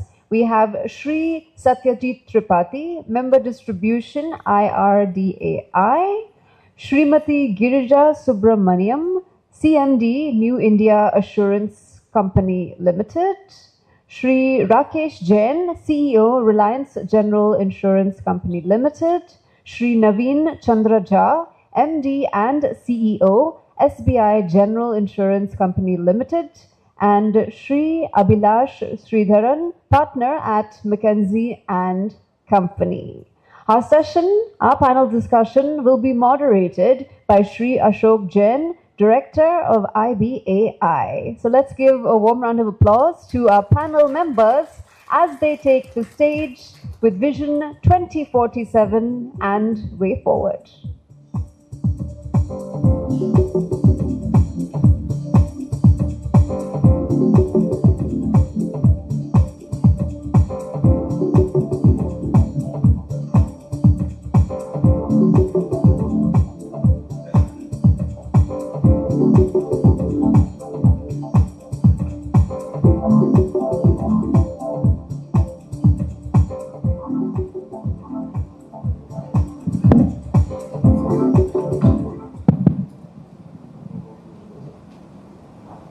So good morning to you all. After inspiring speeches this morning, now we have some very, very deep insights on the subject which we are here together. So I'm Ashok Jain. I'm truly honored to be part of this panel and asking them some questions. So now you know all of them. They don't need any one of them. Doesn't need introduction. But a very quick one, Mr. Satyajit Tripathi, he is member distribution and looks after this entire insurance sector from RDI side. Mrs. Subramaniam is New India's chairman or chairperson, and she was a career reinsurance person, but now in direct side. Mr. Rakesh Jain is a fellow CA, and he has worked with the Lombard and now running IndusInd Insurance, earlier Reliance. Mr. Jha is again a career banker and now is running SBI General. And Mr. Abhilash is the one who and his team has been working for last 2 months for day and night literally to do this report which you are seeing here. Multiple versions, multiple research, lot of work has gone in. Now, as you can see, Mr. Abhilash and Mr. our Tripathi ji, they have a full ringside view of whole insurance industry. And between the other 3 panelists, we have almost 20% market share of general insurance, which means they insure from a 10,000 rupees cattle or 5,000 rupees bike to maybe 1 lakh crore petrochemical plants between them. So anything and everything possibly this panel knows. So let me start with the basic question that this report which we have shared and everyone can pitch in on that what we actually mean by this 2047 vision, that how to get insurance for all and what we would mean by that. Very, very basic one. Sure, very happy to. Thank you for the warm introduction. So the goal is to get insurance for all by 2047, and how the broker community can play a big contribution in terms of supercharging that, right? And as far as the way we have also structured the report and taken it forward, we've taken an understanding across multiple dimensions. One is, what are the main pain points that we end up seeing in terms of what ends up driving this lacuna from the end customer point of view? As Alameluji, I think, talked about the missing middle, which ends up existing both on the rural side, gig workers, etc. What does it take? What are the main pain points around trust, lack of distribution, complexity of products to get there? The second is, how can distribution channel ensure that they are able to get to distributing to that particular segment, both through a combination of partnerships, being plugged into the right ecosystems, as well as having the right incentive models and having the right influencers. The third component is what are the enablers that are needed to make this happen around digital technology, the power of AI and data, which is super, super critical in order to help facilitate this and make it happen. And underlying all of that is how can this all be seamlessly done in terms of claims processing, automating all of that, as well as the policies and regulatory aspects, which will help support this. So that's almost like the full framework in terms of what it takes to drive insurance for all by 2047 and taking a full hands view on that. Welcome others to chime in on that, please. Good morning to all of you. I think heartiest congratulations to IBAI for completing 25 years in protecting India. My compliments to all of you and best wishes. 2047 is a very, very important milestone for India because we all are looking for a Viksit Bharat by 2047, and part of it is one of the insurance inclusion, that is we need to increase and make sure that insurance for all is available. All means individuals, property, the vehicles, and also the small SME business firms and business enterprises. So I think we have done quite a good job, although it appears that when we are talking about the GDP ratio to the insurance, we are doing around 1% as far as SBI generally is concerned, but it has grown by 44% in the last 10 years. And if you look at the density, insurance density, it has grown by much, much better numbers. I think I was told that last 10 years we have tripled the density of insurance per individual in India. Obviously, that has been mainly fueled by Ayushman Bharat and PM Fasal Bima Yojana by the government. So we are on the right track. Obviously, this partnership of insurance and brokers, we need to make sure that the AAA framework, which we say that it should be, we need to increase the awareness. We have to make sure that we should be accessible to the masses and we should be affordable so that more and more people can get this benefit and may protect themselves. When we are improving our economic position as country, it is very important to protect whatever we have got, whatever benefits we have got out of any other way of development. So there, when the insurance comes and the role of insurance comes, my thinking is that from the very first 25 years or something of the private insurance have come, and after independence, the gender there, we have focused, but there should be more focus on the rural and semi-urban area. That should be way forward. If you ask me, that should be my thought process, that we should try to reach to the tier 2, tier 3 cities and rural semi-urban areas. And with this kind of a strong collaboration of insurance company and the brokers, I think, and the government supporting, IRDF giving all the kind of enablers, I think it is a 100% possibility that we should achieve that milestone. Thank you. Sir.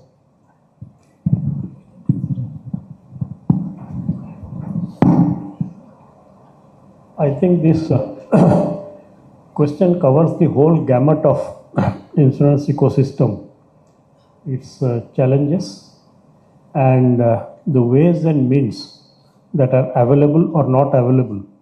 And now, when we look at 2047, to make insurance available at the last mile is a Herculean task. All of us know, those who have been involved in this sector, whether in life or non-life, to take a product which is required at that level and to make it available and to make it affordable for that class of people is really a Herculean task.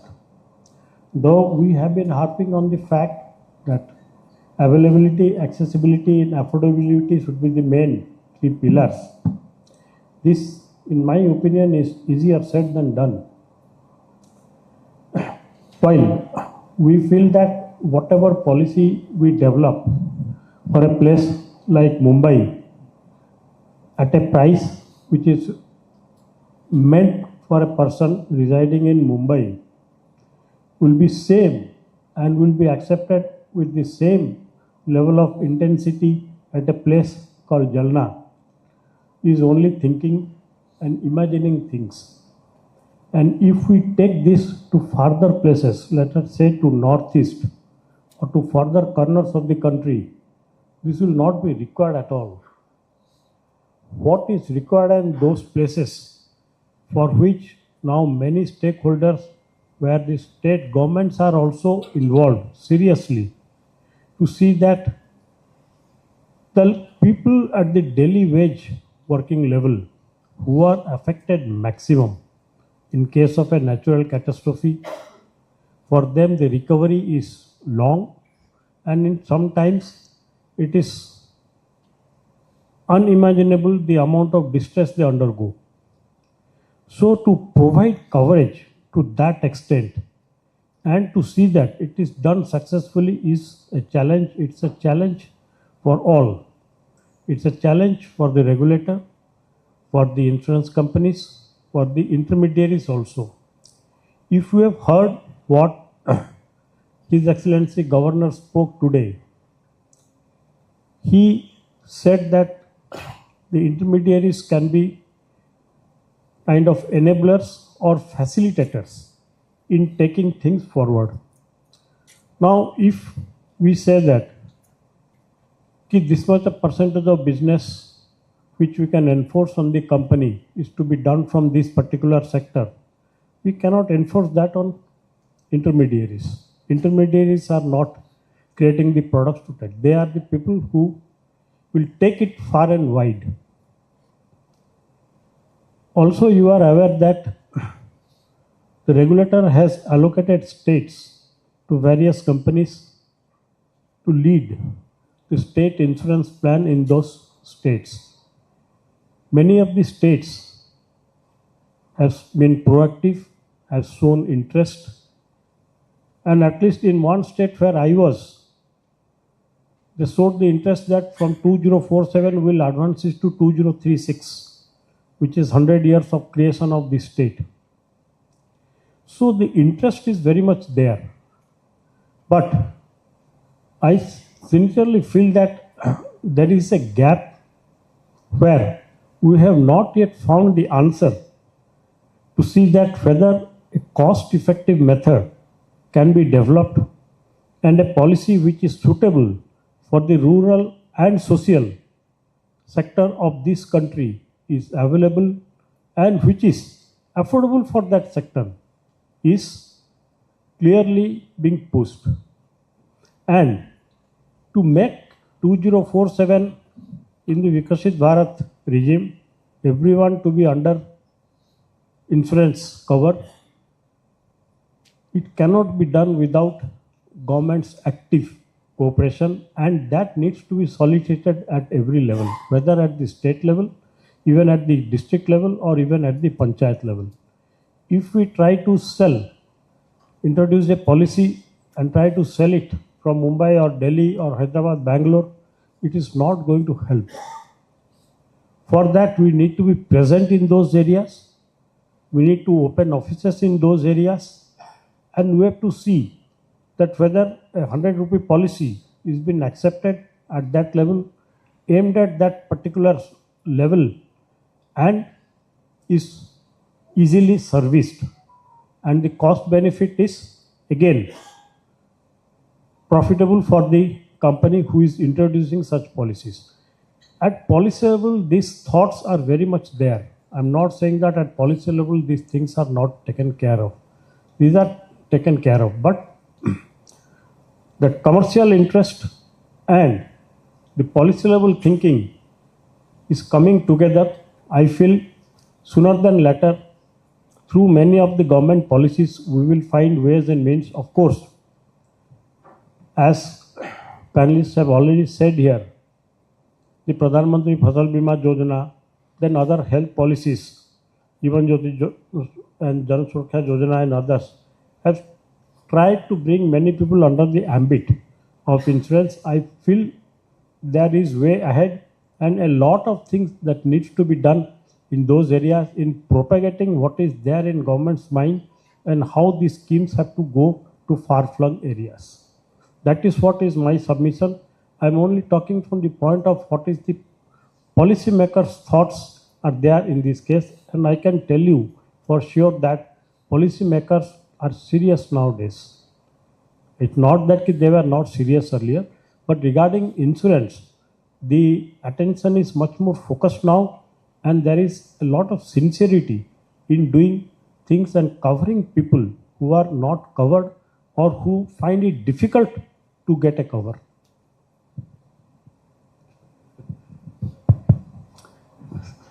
So, good morning and heartiest congratulations to IBAI and all the brokers on the Silver Jubilee year. And, when I was reading this, I was reflecting. I also spent more than 25 years now. I still remember when the regulations were coming out in 2002 and all, there was huge discussions, and there was a big discussion as why do we need brokers? So, from that aspect to now, and if you really reflect the journey of last 25 years, you'll see the industry has grown, but the brokers have grown faster. And they have done much better in contributing to the growth of the insurance industry. So I think, thank you guys, all of us, are happy that the decision at that point in time was an appropriate decision taken. Having said that, the last 25 years and the next 25 years are not going to be same. The big mistakes countries do or anybody does, is basically replicating what they've been doing without realizing the context shifts more than what it should be. And in my view, the India story is unfolding in so many ways that most of us are confused in terms of what to do. Any direction you go, you will do well. So this is not about, equating good and bad. It's about discussing how well we can do on a relative basis. And this is the big confusion. To me, take anything, as, Tripathi ji rightly said, if you go in the bottom of the pyramid, government schemes and all, if you really see 50%, health contributions come from government. That's fantastic, And the governments today are inclined to really do that. It's not that there is a push. It's an inclination, maybe a political will, which we can see. But at the end of the day, these are consumers who have come in. And on the other side, if you really see, most of the insurance companies have spent about 2 decades or so. They're reasonably well capitalized. Few of them have now gone beyond traditional promoters and raised money. All said and done now, how do we blend the two things? And how do we really create in a diverse country like India, which is 1/5 of the world population, which is going to be from third largest to whatever in 20 years in terms of economy. If you see our per capita spends today are like $20, maybe 1% of our per capita, $20 on insurance. 2047 most likely will be $20,000 by current estimates, not necessarily actually, but it's just an extrapolation of numbers. And insurance spends are likely to be between $300 to $500. The thing which really bothers me is, the last mile thing. Is it going to be physical or digital? 2, why should it be physical when the entire ecosystem has become digital? Now, it's still the empathy, the emotion, the trust is going to be important.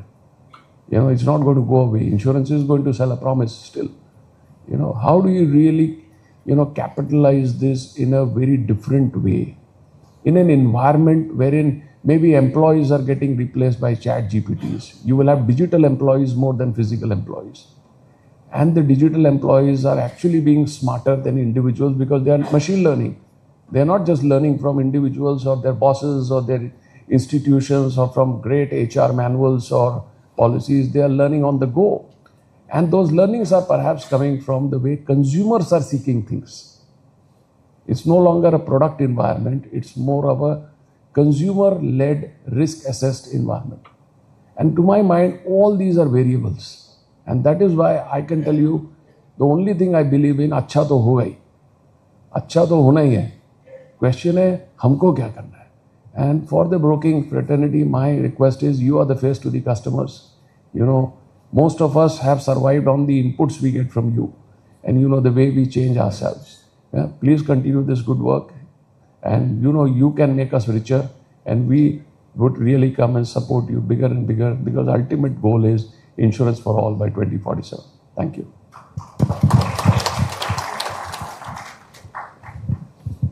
Good morning, everyone, and thank you for having me here. Heartiest congratulations to IBAI on its silver anniversary.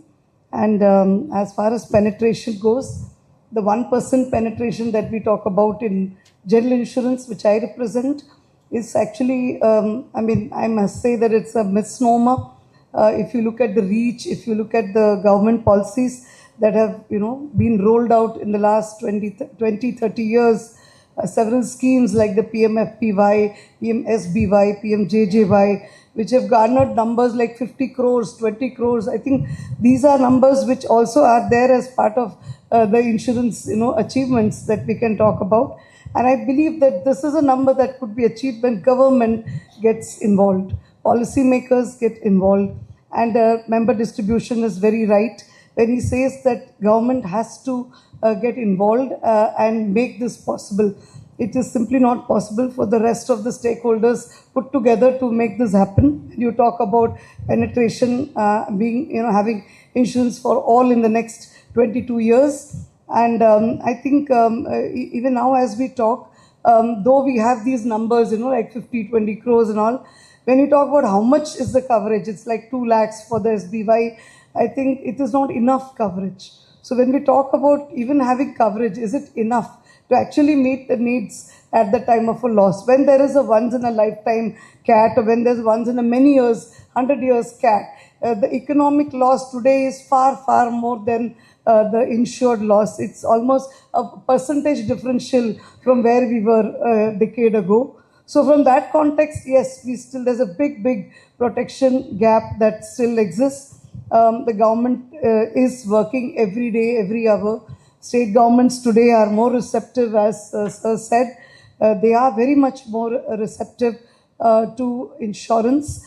But I think one thing that is missing, because we also have visited several state governments for the natural catastrophe cover, but what I feel is missing is, it is a recognition that insurance companies also are commercial entities.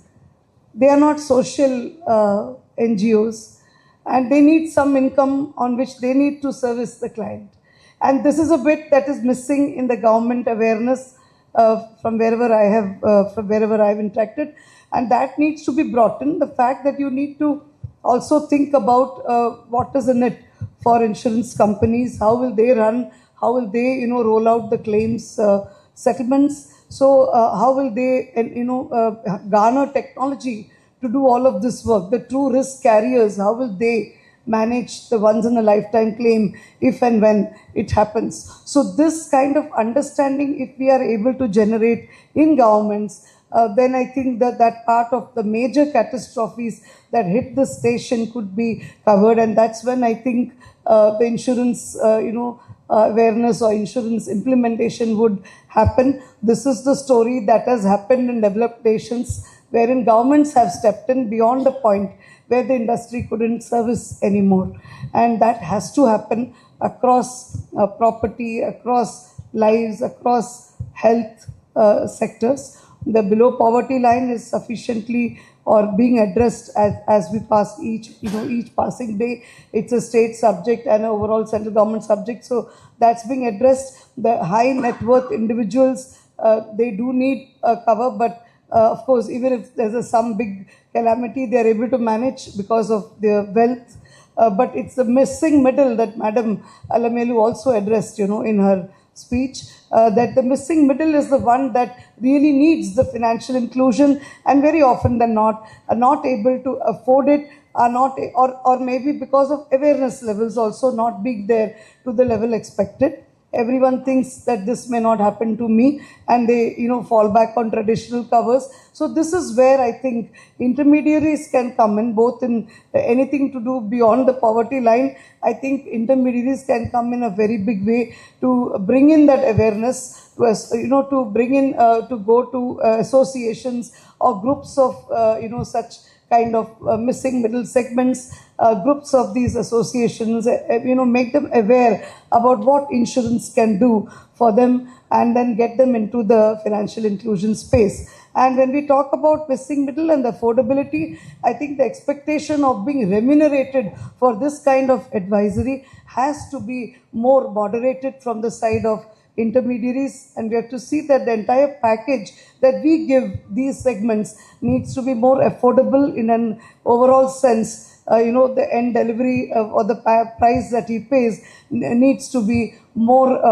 affordable, more reasonable, and as and when we start paying these claims, and that's a word of mouth publicity, and that's what works in insurance more than anything else. Word of mouth publicity, experiential publicity that works, and I'm sure that will also happen in India. And if we do this, as an industry, it requires the banks, it requires the governments, it requires insurers, the intermediaries, the agents, everyone, all channels, web aggregators, everyone, to put this as an agenda to see that they are able to give a discount on the normal, financials or the normal remuneration they expect for these underprivileged or underserved categories, and then I think the real delivery will happen in the state. It's I think mostly a issue of will. There are a lot of simple insurance products. The regulator has also encouraged the building up of a regulatory product at the through the Bima Sugam, and now all insurance companies have rolled out simple insurance products at the behest of the regulator, who has played an extremely active role last 2-3 years. I think the platform is ready. It requires a lot of will on the part of insurers, intermediaries most importantly, because they are the face to the customers in terms of pricing, in terms of innovation, as to how to get them into this bracket. And we need to ensure that we don't, only aspire for insurance for all by 2047, but for adequate insurance for all by 2047. Okay. So let me ask first question to Tripathi sir. Morning, Alumalu madam mentioned that we have 800 districts. Against that, about 700 brokers at this moment, and those are also concentrated in most probably in the metros. So, sir, what could regulatory intervention be made by which brokers go to they start from tier 2, tier 3 cities, and maybe maybe we go a step forward that each taluka has, which is about 5,000, has at least one broker, which is local broker. He understands hyper locally everything. So, is that possible? Any regulatory intervention could be done there? If you really want a regulatory intervention, I can assure you that it will be painful. It is not going to be easy. You can check it with the insurance companies. You would have also seen that we have given flexibility in the RUSO regulations recently. Why have we given? There are companies who are doing serious work on that. Despite that, it is not easy to get involved at the Gram Panchayat level and to get the regular certificates from them regarding coverage. Now, to expect that brokers will be given districts on a platter and will be expected, will be inviting much more painful representations from them very soon if we want to do that. But having said that, the brokers can align themselves with companies in the various states where the companies are allocated non-life and life portfolios to increase. And they have shown interest also. It is not that the brokers have not shown interest. Local brokers who are there in some of the major states, they have shown interest and are also working actively with some of the companies to spread this message and get the involvement at the lowest level. But a regulatory intervention from IRDA to see that you involve brokers into this area and expect that they will deliver in those areas is still some time away. If you look into the brokers' business overall, when we discussed these things last year with the top 20 brokers, as Maipal Reddy was enumerating, it was difficult to get from the brokers the data that how many SMEs they have covered. The clear definition of SME and how much is covered by or helped by the brokers, data was not forthcoming. Then we gave the necessary advice as to how to proceed on this matter. So getting into rural area, giving a regulatory mandate is actually not going to be a walk in the park. It is a tough job, and unless you are physically and infrastructure wise ready to get into the rural sector and to expect business in volumes, will not be all right from the regulatory point of view. Regulator exactly knows what is the status and what is the infrastructure availability at the intermediary level. What is available with the insurance companies is not available with insurance brokers or intermediaries. So to draw a parallel and to say that I will intervene, yes, we will intervene. But we will intervene when we feel that the intermediary sector is ready now to be given this responsibility to get. They are gradually getting into that area, and it is in the fitness of things that we allow those things to develop for a few more years to see how this data is developing. Then only we can bring regulation on this matter and intervene. Abhilash, let me ask you next question.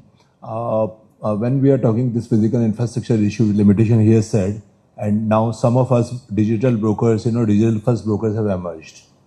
So in this situation, what innovation either in technology or understanding of data possibly brokers can do so that this underserved market can be served cost effectively? So would you like to give some insights on that? Very, very happy to. And it's an important topic and one of my favorite topics. And just building off of the point that what Mr. Jain had mentioned, right, which is we are at the juncture of AI/Gen AI/agentic AI, where a lot of things which perhaps were not possible earlier, through the power of artificial intelligence and in particular agentic artificial intelligence, huge unlock is possible. Both in terms of being present where human presence is not there, using unstructured data versus structured data in order to come to answers, etc. Let me perhaps throw out a few areas and examples where this could be relevant. The first one would probably be where you deploy the power of data and analytics for personalization and pretty specific risk modeling, right? In particular, where you do not have adequate data, adequate documentation, etc., especially for a lot of that particular segments. That's a place where it can be extremely helpful. That's number one. The second is, being able to integrate via APIs into existing journeys, existing digital journeys that the customers are already present, as well as having B2B2C integration into platforms that exist will be very powerful, because that way it's almost like you can seamlessly ensure distribution through the journeys that they are undertaking versus distribution being a standalone task in itself, and that also helps drive the CAC down. The third component is in terms of trust and transparency, right? And that's one of the areas where which we kept getting as feedback in terms of how do we ensure that especially in terms of getting to the last mile, as well as getting to the missing middle, trust and transparency becomes important. So, for example, let's say in parametric insurance, right? Ensuring that you're able to drive the trust and transparency to say, if you do not have rain below a particular limit, you automatically get the credit for that particular month, or you have a discount that's being offered for that particular month, and using the power of blockchain to make that happen, right? As an example. Or the other option is ensuring that you have sufficient data which can well in advance do the pattern recognition on what can be a potential fraud and abuse as part of a particular sale that happens. Let's say instead of I sell a unit linked policy as an FD, as an example, right? How do you use pattern recognition to make that happen? and also use that in order to course correct or reprimand potential frontline members who are making that happen. That's where the power of data and analytics can be deployed quite effectively. And then the last thing, all of this, if we take the full stack view of the entire digital and what an end-state digital broker could offer, an inspiration that others can have. What's important is what is the engagement layer that is also offered to the final customer that's essentially using it. It would have to be multimodal, it will have to be multilingual, and through all the channels that they automatically use, be it SMSs, WhatsApps, etc., versus you having the restriction there. And in today's day and age, it's very much possible. And being able to unleash the power of all of this while also having your traditional infrastructure is what will give the whole thing a phygital approach, a physical plus a digital approach towards how you reach the last mile to make this happen. Thank you for this insight. Jahazab, let me ask you now a question that you being as a banker, you have seen the financial side, but then how insurance fits into total financial inclusion and how it would change, let's say, from Mumbai to, let's say, a rural area or a tier 2, tier 3 city? I think, yes, we all, financial inclusion, we generally think that it should be the availability of banking facility and the credit to the masses. Yes, that is, banks have done a very good job as far as financial inclusion is concerned.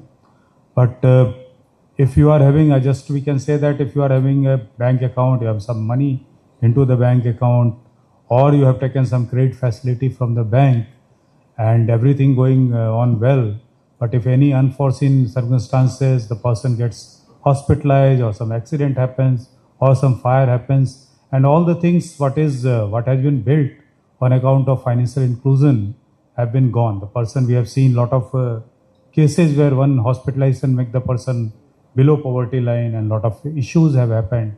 So it is, in my view, the insurance is an integral part of financial inclusion, and that's why government also, as Madam Girja said, PMJJBY, PMSBY, all these things have been started, and I thought that the masses should be given the insurance, at least basic insurance facility by Ayushman Bharat and Fasal Bima Yojana.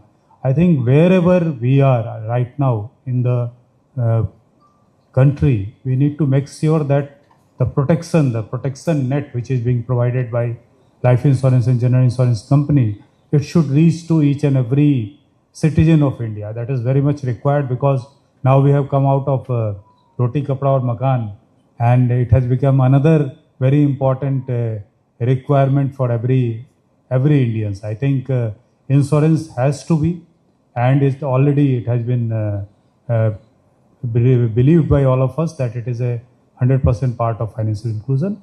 Yes, from moving to a big city, from Mumbai to a rural heartland of India, much more such thing is needed.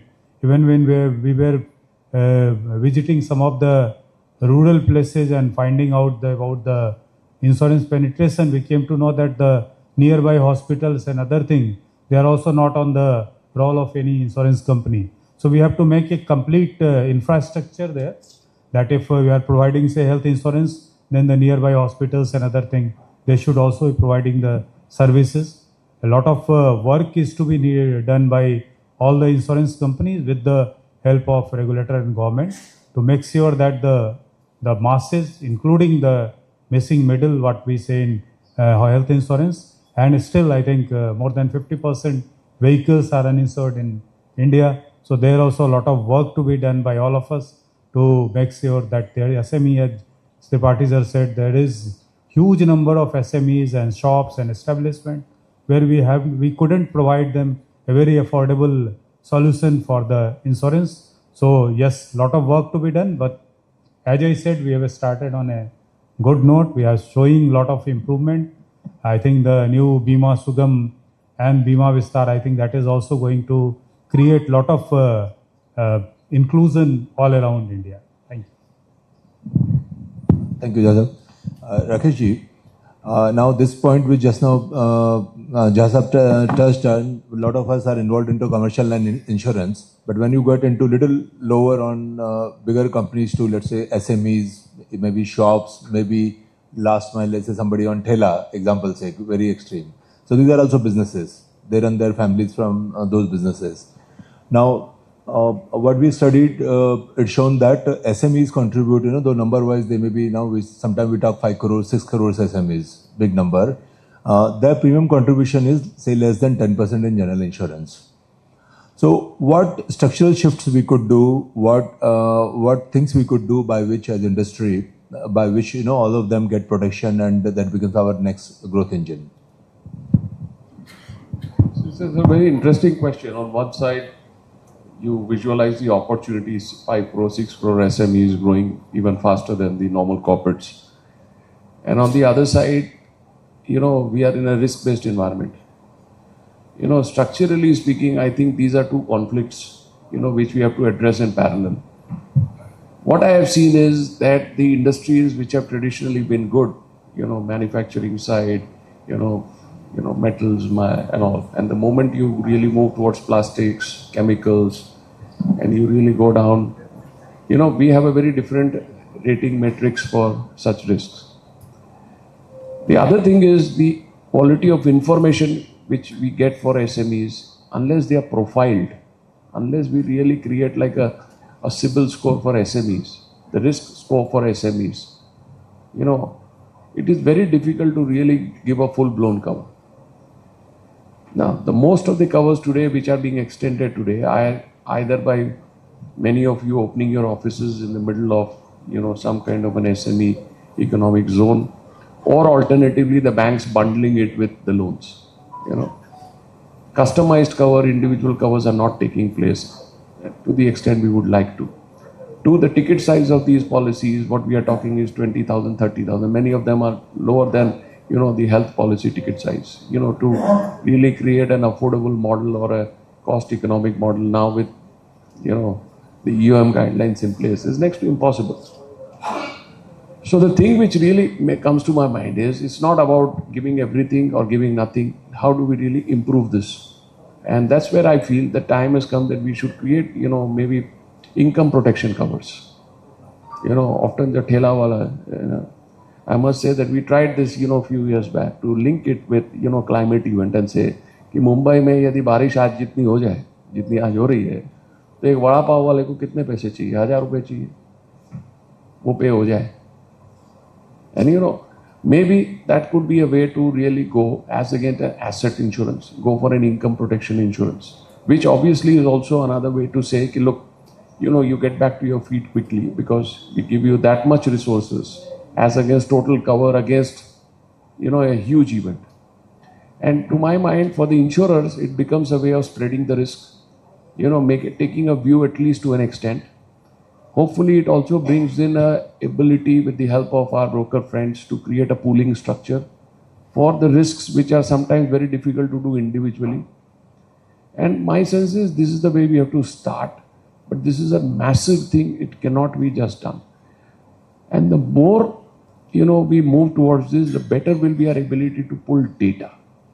See, one thing which we are missing in this entirety in this country, for any level, when the banking really took a big turn, was when the CIBIL score or, even in the MFI segment, the scoring thinking, you have to move away from specifics to a kind of a methodology for big things. That is what makes you institutional. And that methodology has to be subscribed by more or less the whole of the market. That is why you really also rid yourself out of, individual companies and their thinking. The only thing then people really work on is the model, the capital, the intensity, the returns. And, you play your game the way you understand. So India is a massive thing. It's not like just about, hum SME kar denge ya wo kar denge. It's like, what is the method? Maybe 5-10 approaches. Mr. Mahipal Reddy said, IFFC ka ye approach lagayenge.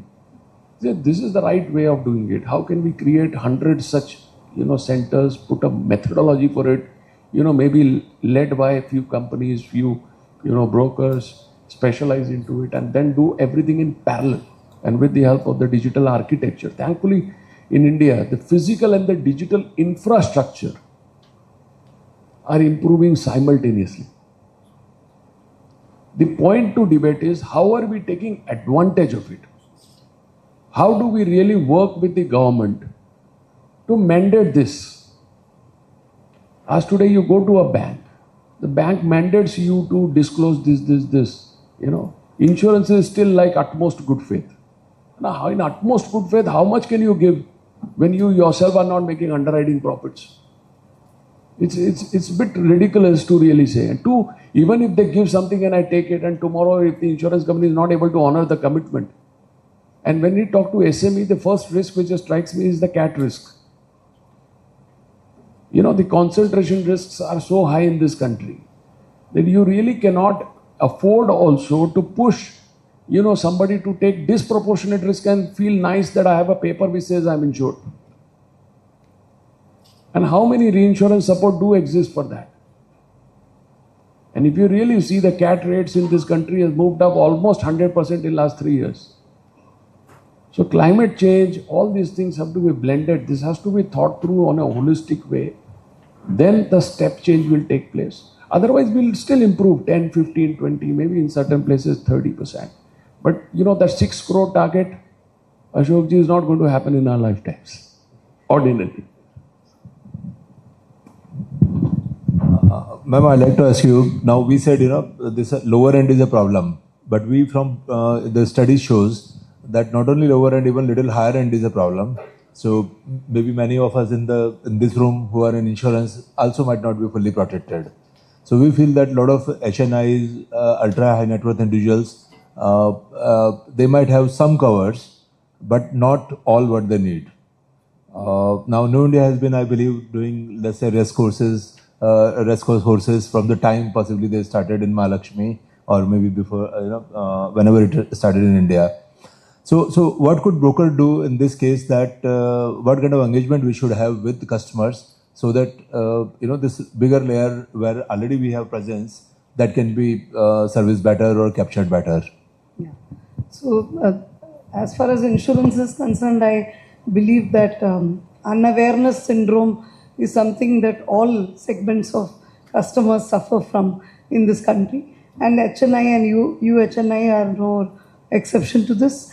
Whilst they would be aware that what insurance is all about, they possibly buy insurances for their businesses, they possibly would not be aware that, what kind of cover they could buy for their own personal needs, whether it be house, whether it be professional liability, travel, it could be cyber insurance, it could be, insurance for artifacts and, gems, jewelries, and all those precious other possessions they have. They wouldn't know that there could be a customization that is possible across these lines. And also the awareness would be there, but possibly they have this overconfidence that the wealth that they already have would come to their rescue. But then I think it requires a very personalized and a persistent engagement by the intermediaries with such kind of individuals. The intermediaries could engage with the wealth managers of these people and get into their portfolios, try to find out what are the other areas that are missing from the insurance coverage, what could be covered. They could possibly then use the data analysis, the dashboards to show them that on an as-if analysis, if there was a once in a lifetime loss or a cat even that that strikes them, then what could the potential loss be? And this kind of engagement, this kind of an opening the eye engagement that an intermediary could do with these HNIs could possibly open their eyes to the loss that could hit them, and they could be well protected. They surely have the wherewithals to pay the premium. So for such individuals, because I think what they look up to is not only the financial inclusion which the other segments look up to. They also look at the level of service, the standard of service that comes in at the time of claim, which could be an overseas hospitalization, it could be, having a concierge service for such an emergency when they're traveling abroad. It could be any such thing. And then they expand valuation of their assets. For example, they look at these kind of services which are ancillary to insurance. So the broker could definitely arrange to provide these service for the underwriting part and see that they are able to get the right amount which they should, be actually insuring for. And this also applies at the time of claim. A very personalized service from the intermediary could make all the difference for this class. Thank you, ma'am. Now we are running out of time. Can I extend the session by a few minutes? Okay, thank you. So, sir, we will now take these questions. Next questions, maybe in 2-3 sentences.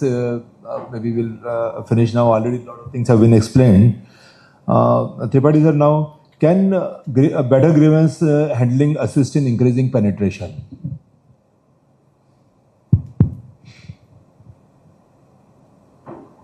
You would have seen that in last 2 days, we have given an exposure draft for internal ombudsman in companies. This is arising out of the fact that the grievances are increasing day by day.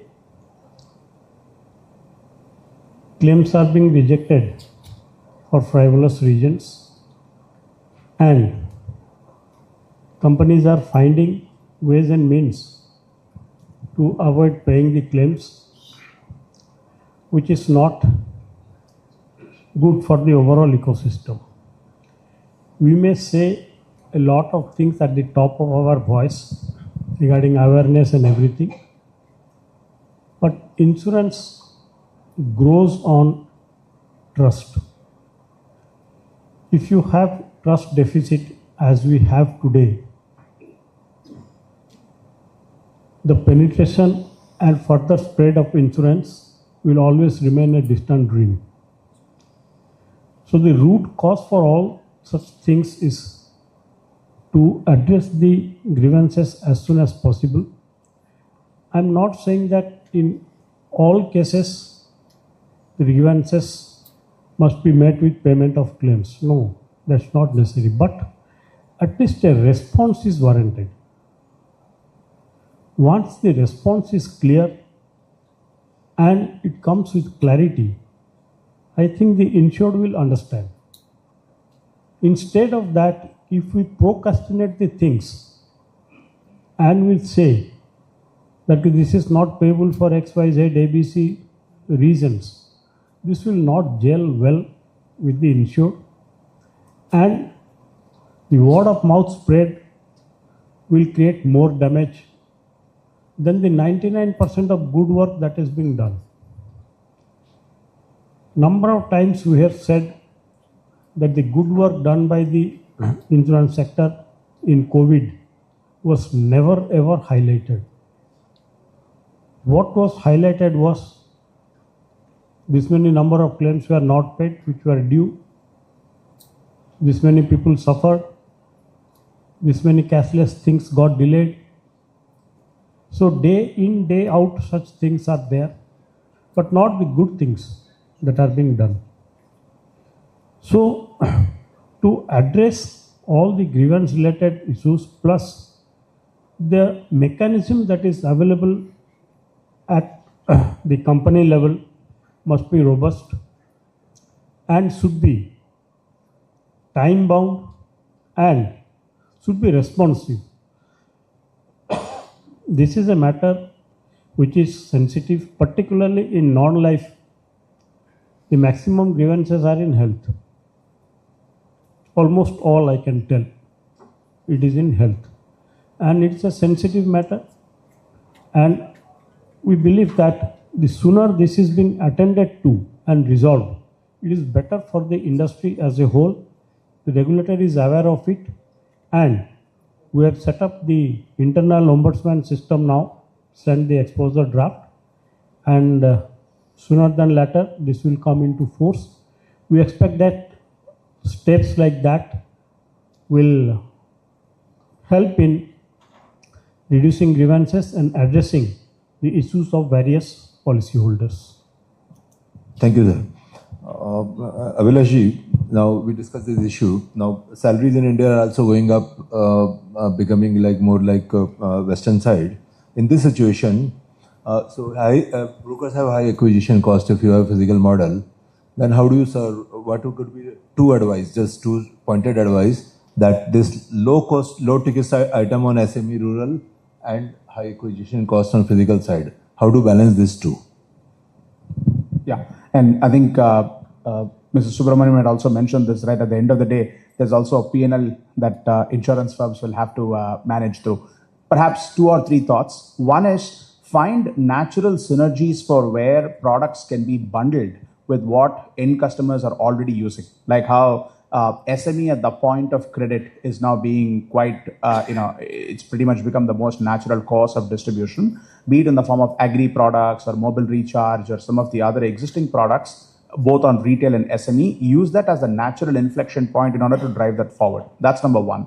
The second is using the power of digital as in existing channels that end customers are using, both in terms of educating them, as well as ensuring that at the back end, all of the operations and claims processing, etc., are being managed very efficiently. There is a lot of opportunity to streamline efficiency there, which can further take the pressure off of what you're having on the frontline acquisition cost. You'd asked me for 2. I'll probably add maybe just a third one. The third one, if I may also add on this in terms of reducing cost, would also be where there is an opportunity to partner up with the other local existing agency channels and ensuring that, especially in rural areas for SMEs, etc., whether it is in the form of self-help clinics, local garages, etc. And this also helps ensure that there is trust and also ensures that you have the hold on what the customer is, and eventually to also keep a hold on the customer as the customer is using the insurance end product. Jadhav, thank you, Abhilash. And Jadhav, I'd like to ask you, what are the 3 pain points you see for customers? I think if I put myself in customers' shoes, 3, I can say 4. First is the suitability, whether this product sold to me is suitable to me or not. Then transparency, whatever it is there, whether it is been told to me correctly or not. Then speed, the things, whether it is the policy issuance or endorsement or the complaint settlement, speed should be there. And the 4th is fairness, especially at the time of claim settlement. Thank you. Now, Rakesh, you had a couple of years ago, you had recruited more than 1,000 people, I believe, for selling health insurance. And so I would like to know that why you decided to do that. That is number 1. Number 2, what were the results of your efforts and what any learnings out of that? See, health insurance still is the best product for a customer. Post-COVID, everybody's realized. The second thing is why I say is best for us as well as partners like you is because that's the best way to own the customer. That's the reason when we really look at motor, the genesis of GI industry in the past was motor insurance predominantly, except, the 4 PSU companies, which had a good amount of health portfolio, but still it was much lower than the motor. In my view, we really wanted to be closer to the customer. We believe India is a customer-centric, environment.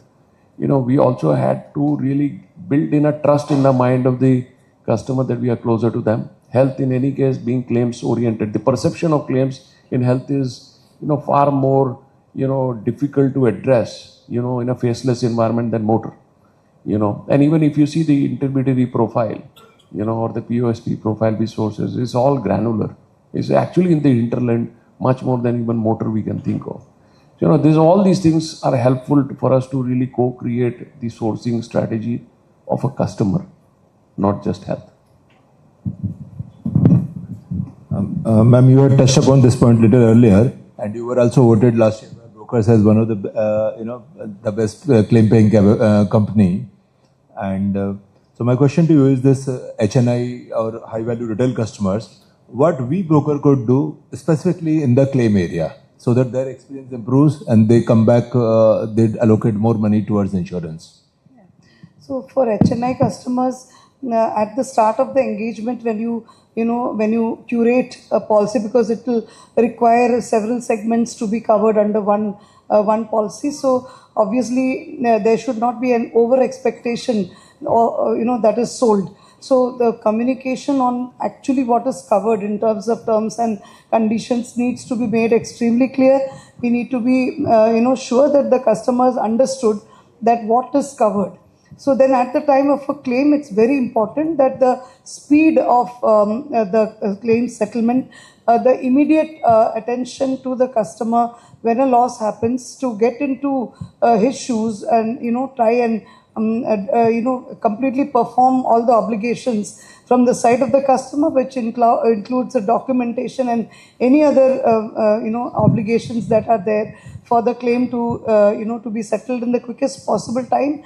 I think that also needs to be done, and that is a thing on which the brokers need to be getting more personalized in their service, and seeing that this particular service is done in the quickest possible time. And because this is a moment of truth, and what the customer experiences, or it becomes it, I mean, that can possibly change the kind of service we give. It can change this claim experience from a good one to a great one, and this is what will encourage other HNIs to also go in for similar covers. Thank you, ma'am. So I had more questions, but I think we are running out of time, and I would think that we would like to audience also to ask some questions. So 1 or 2 questions, if we can have. You can tell your name, brief question, no statements, and ask the panelists who will ask the question.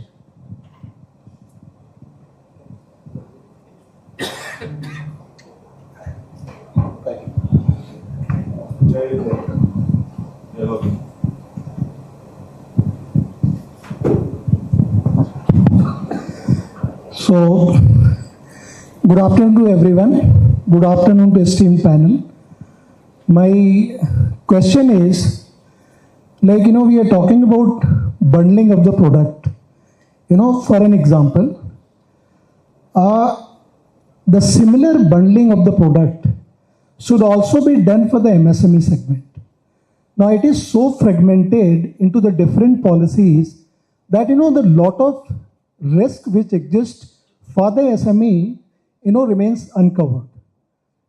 My question is whether the industry is ready to really move towards 360-degree protection through a minimum number of, the insurance policies, at least, for the, say, example, MSME, or even for the HNI for that matter. But my question is more specific to MSME. All the risk, all the businesses, and say all the assets in one category. When we will reach to that situation? My question is to both Naveen Jha sir and Rakesh ji. See, I think the intent is that to really cover holistically all the MSMEs and rather everybody. The problem is how do you profile and know the risk? Now, if we don't know the risk to a certain extent, we know the risk. The rest of the things we don't know. What are, for example, the liabilities? What kind of things, the person does and all. So my sense is we'll have to create like a limited liability product, with, good diversification of risk. And then promote it for everybody to take. It cannot also be presumably taken on a selective basis. At least there has to be a reasonable uptake so that there is a spread of the risk. That is the two sides of the spectrum if we really work towards it. It certainly is the intent, for sure.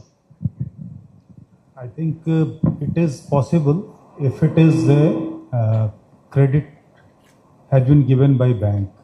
Because once we are going for any credit to a MSME, profiling is done in a very specific way. And then we can create 360-degree kind of product. Obviously, it's a very good idea. I think when you asked this, I thought we should think of, although every SME when we finance, it is the fire and other thing gets already covered. But that 360-degree protection can be thought of, and we can start thinking of such kind of product. Very nice session, I think. Good session for the community. One more question.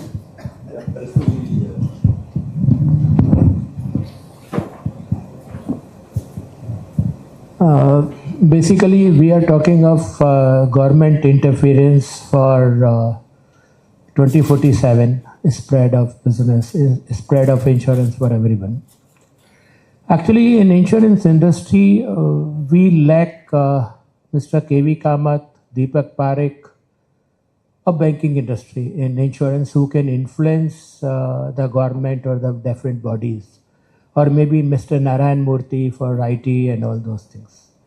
So until we have those influential within the within insurance industry, it will be very difficult to make our point presented to the government, and whatever we do is still being not highlighted. I do not know how it can happen, but that is we are lacking from that perspective.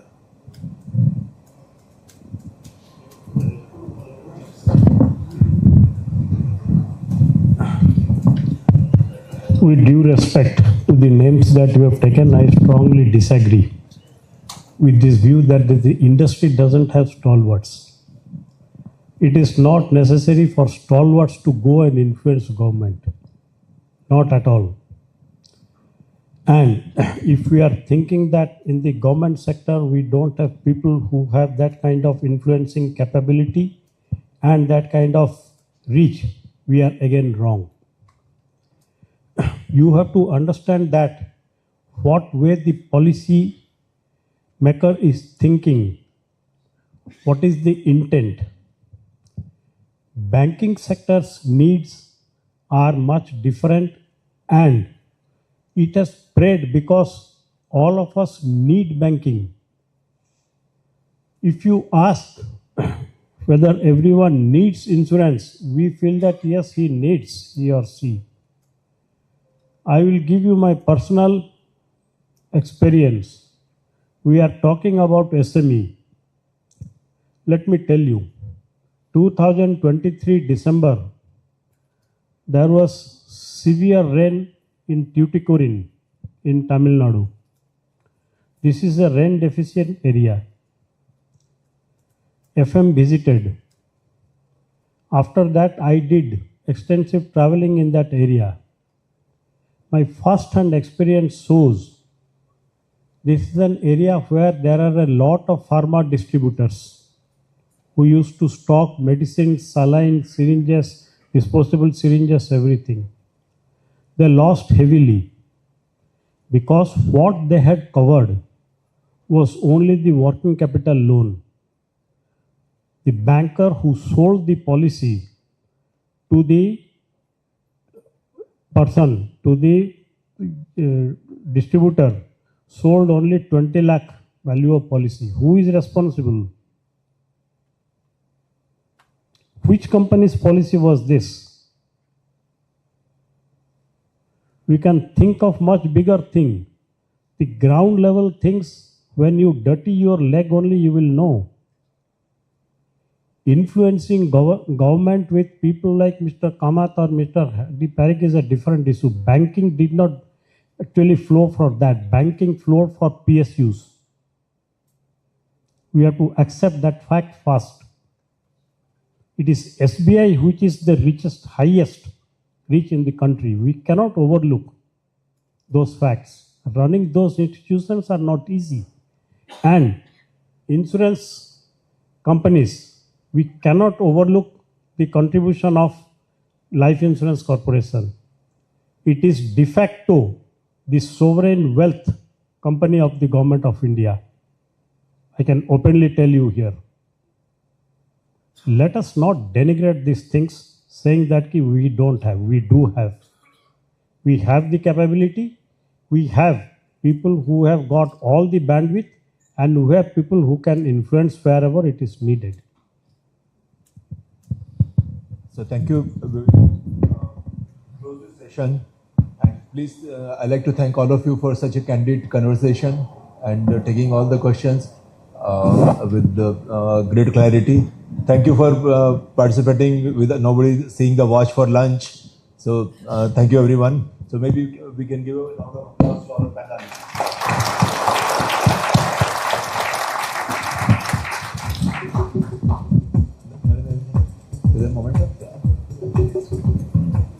All right. What a wonderful panel discussion that was. To thank our panelists, let me request Ms. Rashmi Iyer, Director, IBAI, to please take the stage.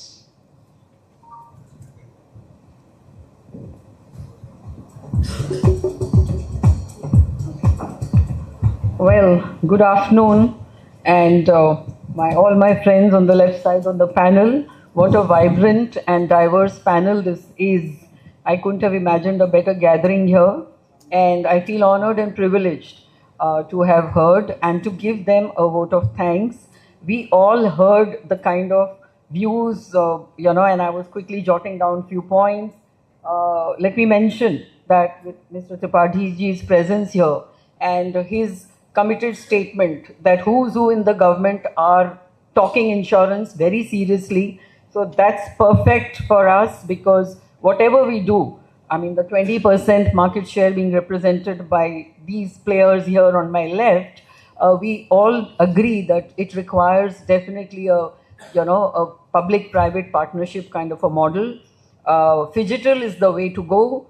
And McKinsey has already, the think tank has already given a report, which all of you will go through, and the Vision 2047 and the way forward. The role of intermediaries is also, covered there.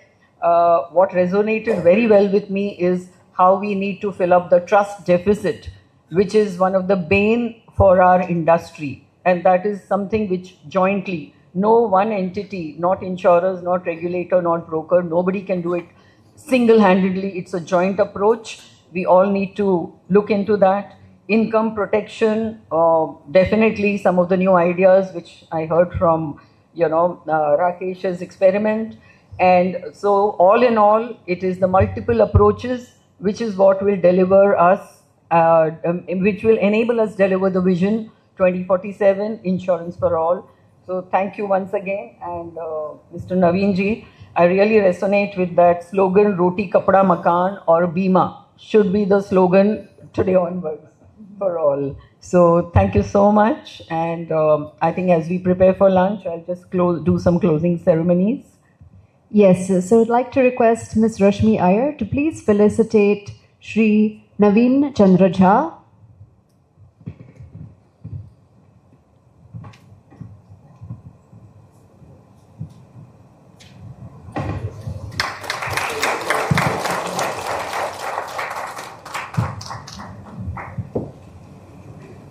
And Shri Rakesh Jain.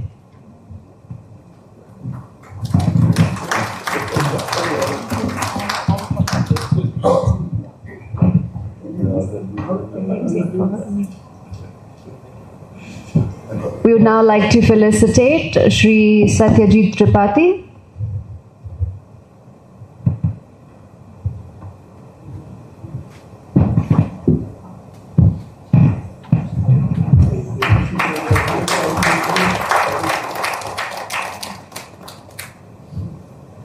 And Srimati Girija Subramaniam.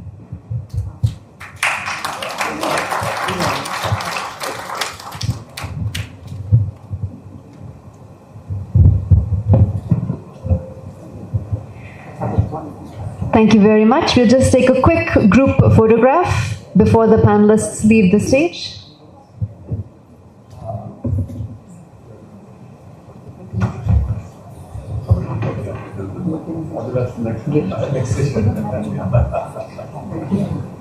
Yes, Abhilash, you just wait. Your turn is coming soon. The next session is all yours. Okay.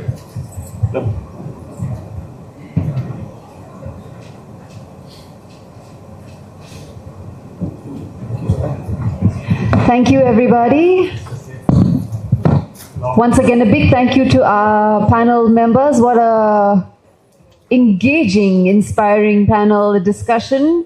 Really, really enjoyed it, all of the audience members. And on that note, ladies and gentlemen, it is time to break for lunch.